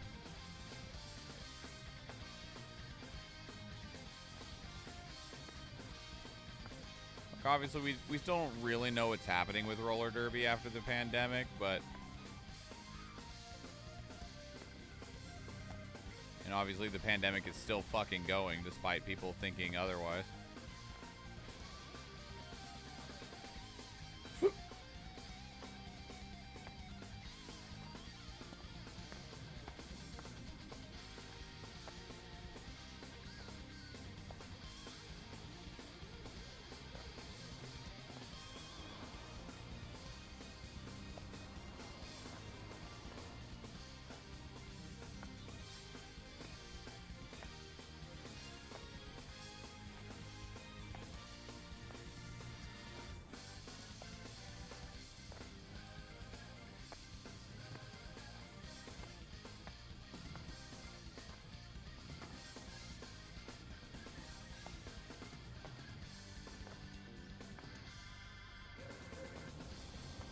Hope!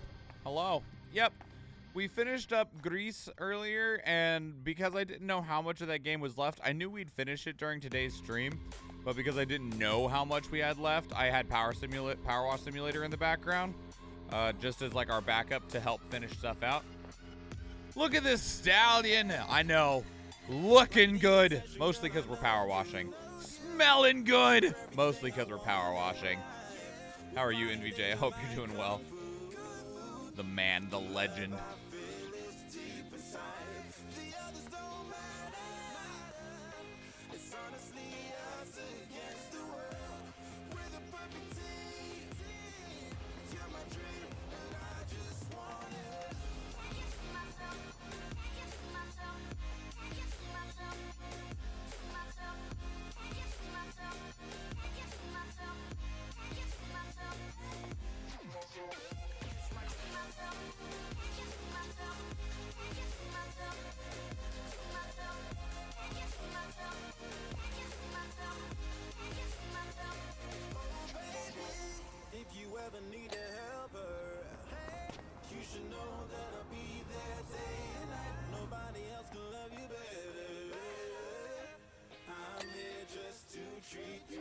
The gas supply,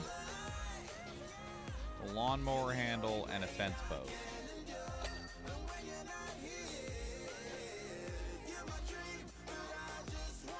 Oh, the gas supply on the grill. Yep. And a fence post. Oh, which fence post? This one? Yep, there we go. Got it. We did it! Made a cool $600.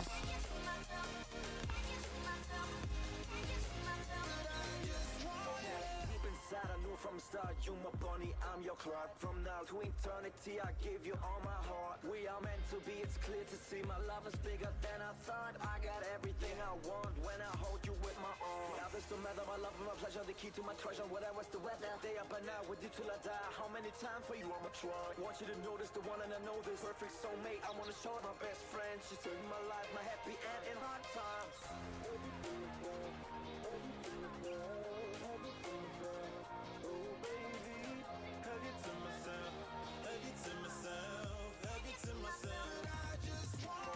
The value of some of these things is very different.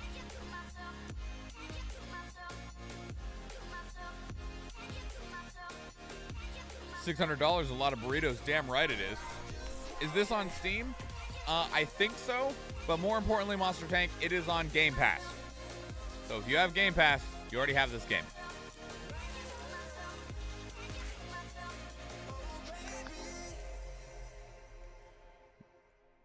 That was neat. It was a fun experience. It wouldn't be something that I would stream a ton, but it definitely served that purpose real well just now of filling some time. I feel the rain crashing down all around this empty town.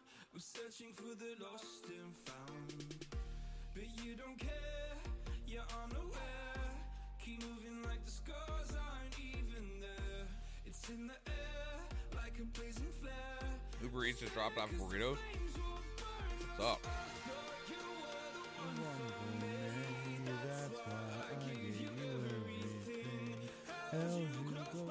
the stormy seas, oh, you meant the world to me. Kiss your head when you cried for me. Hold your hand while the pain was over. Keep you warm by the roaring seas. You meant the world to me.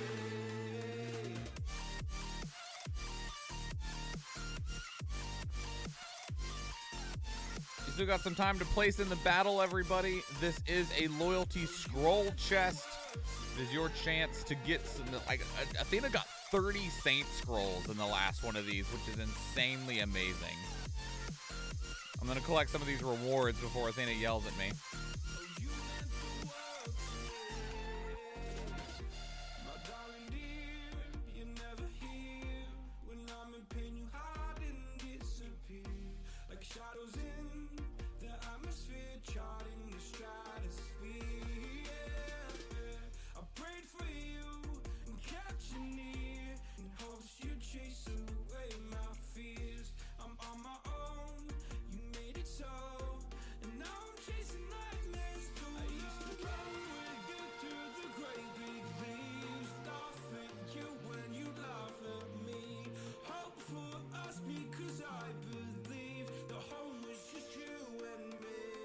I'm doing it, Athena. I'm collecting them. Don't worry. It's fine. It's too small. It's down there. You can't see it. The pixels are too tiny. You can't see how many there are.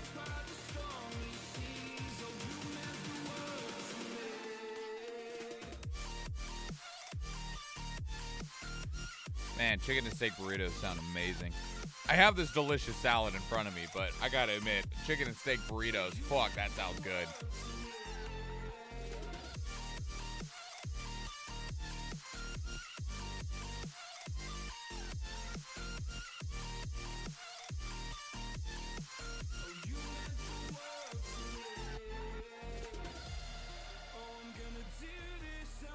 Oh no, I'm not upset at all, Athena. This salad's really good. No point in blaming you, you did not know. I thought you were the one for me. That's why I gave you everything. Held you close by the stormy seas, but you meant the world to me.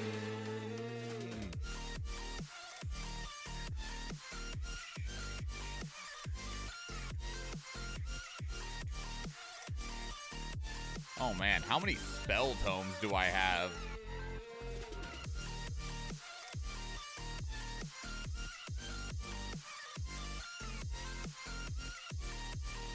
I bet the number's a lot.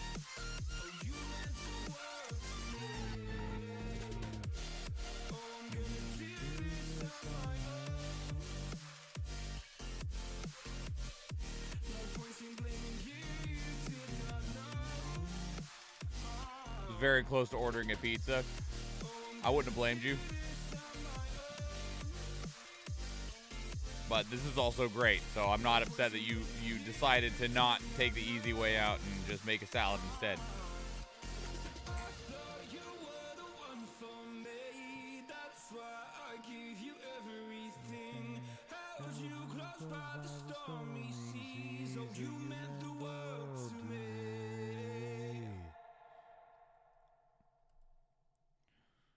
Alright, we have upgraded all of our captain spells. I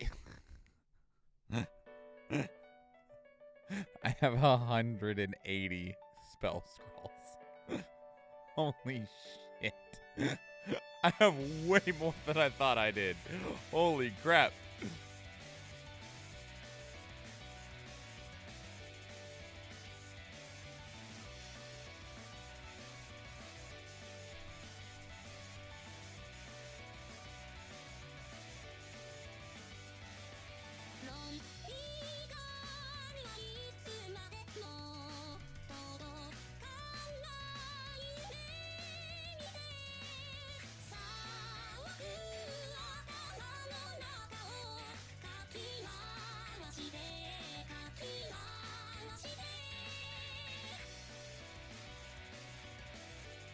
I don't think that's quite enough to get one of these to level 20. Because I bet they start to cost 20 scrolls at like level 15.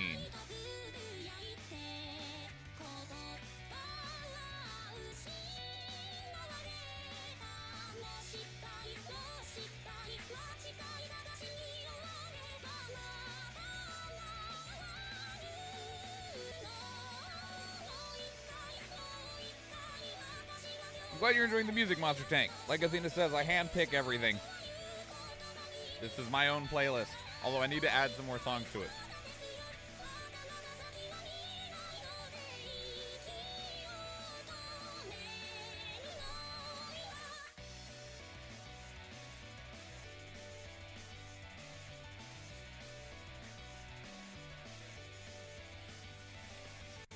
Oh, shit.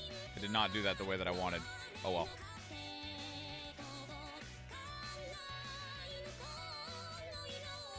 I want to see if this goes up to cost 20 at any point. Nope. Okay. Still only costs 15 at level 16. 15 at level 17. 15 at level 18. Oh, man. Oh, shit. Check this shit out. Level 20 killing field and it's starting to increase the amount of damage they do. Instead of lasting longer, they now deal more damage. Level 20 killing field increases the amount of melee damage buff that they get rather than it lasting longer. Sick.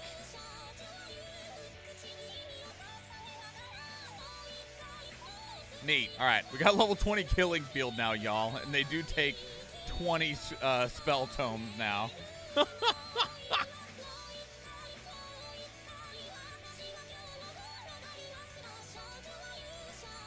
Our killing field now also lasts for over a minute. 62 seconds. Good lord. Oh my lord. Place units, everybody. 2 minutes. Hope, thank you for that epic artillery. Athena with the Centurion. And that In My Pants Orc Slayer to try and help keep us safe. Do appreciate. I wonder how much this spell costs in PvP. I didn't even think about that. It doesn't matter though, because for the most part with your spells, you're trying to be the thing that caps it with the spell, right? You're trying to use the last 1% or 2%. So even if that spell cost 30%, it doesn't matter because you're just going to try and place it at the very last moment. Look at that panda. Look at Alfred GG Warbeast. I'm glad you enjoyed that last song, Cerulean.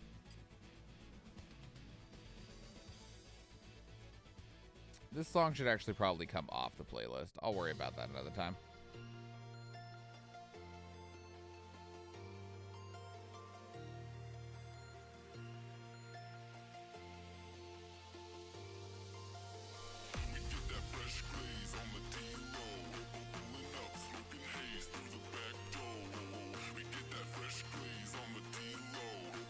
Monster Tank, 6 placements. God damn, good job.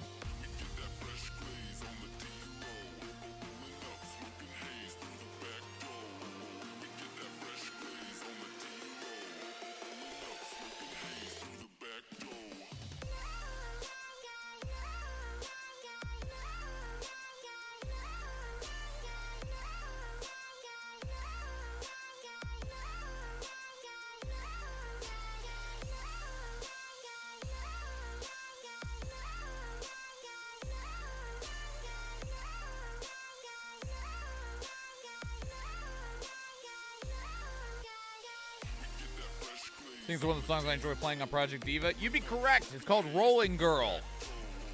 Originally by Hatsune Miku.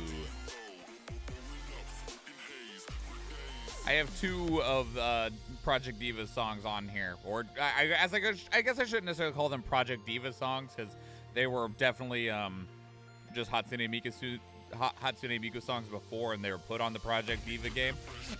But the 2 I have are Rolling Girl and Ghost Rule. And Monster Tank, please do not apologize for being low level. You placed units, you placed 6 units. It all helps. So thank you so much. All right, I think I'm gonna go ahead and give high ground to the 2 artillery because they will do probably the most damage.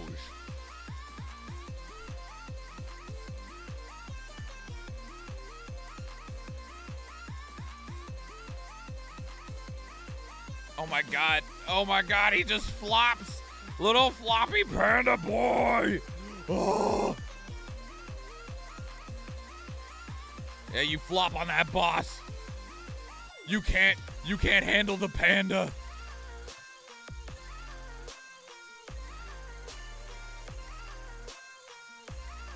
Like an actual panda.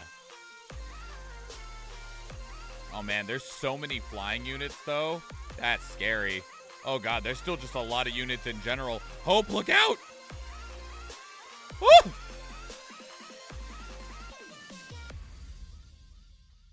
Oh man, the flag bearers are absorbing some hits. Oh god, the flag bearer went down. We got 2 archers blocking the way for the 2 artilleries. It's getting scary, y'all. I don't like it. No, you stay away from us. Don't shoot us. Don't shoot our sunfish. You leave our sunfish alone. Hope, I'm sorry. Hope, I'm sorry. Oh, it's just the captain now.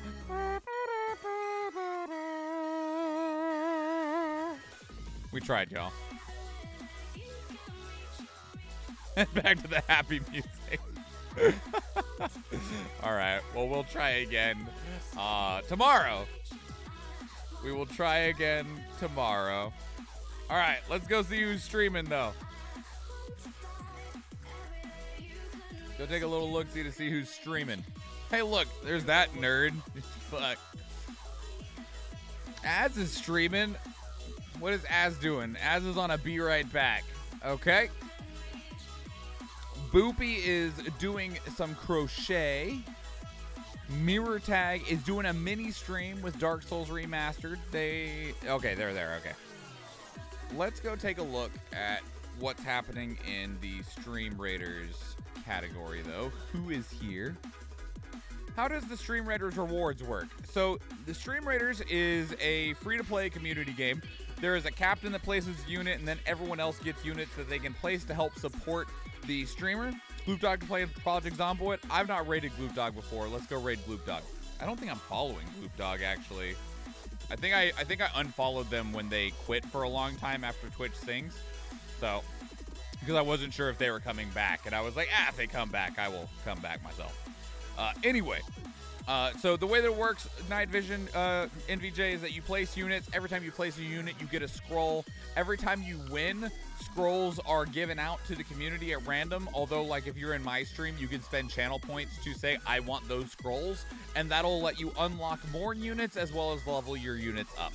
And there's always a battle pass with each event. The events generally last anywhere from 1.5 months to, like, 3 months-ish. I think the longest one I've seen was, like...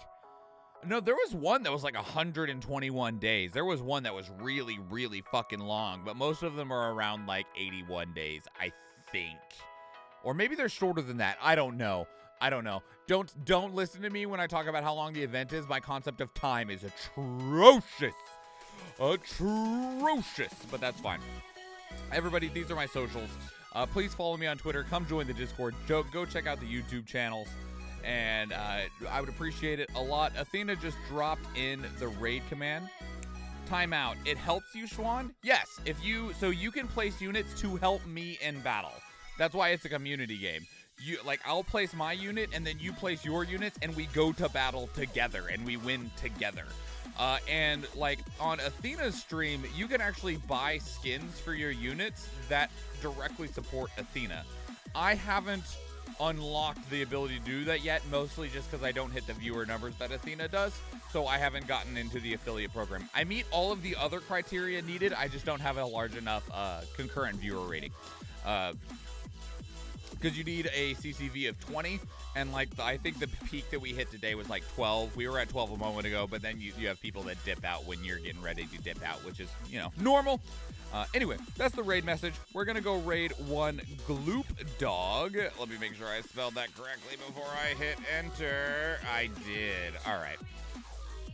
All right, and that said, everybody, we'll be back live tomorrow in about 23 hours playing AI The Somnium Files Nirvana Initiative alongside Athena Latina, this incredible person right here who is also my wife. I might be biased, but she is still incredible. And then I will be back on Sunday for the Reactathon, where we're going to be reacting to a whole bunch of game trailers to plan out and schedule stuff for when me and Athena take a short little break from streaming, but I still want stuff to be scheduled for the YouTube channel. So we're going to need to do some work so that that stuff is all scheduled and ready to go. But let me play this before I run out of time to play this. Thank you so much for being here, everybody. And I will see you over in Gloop Dog's stream, and then tomorrow as well. So, with that said, everybody, let's rock on out of here, and I'll see you all next time.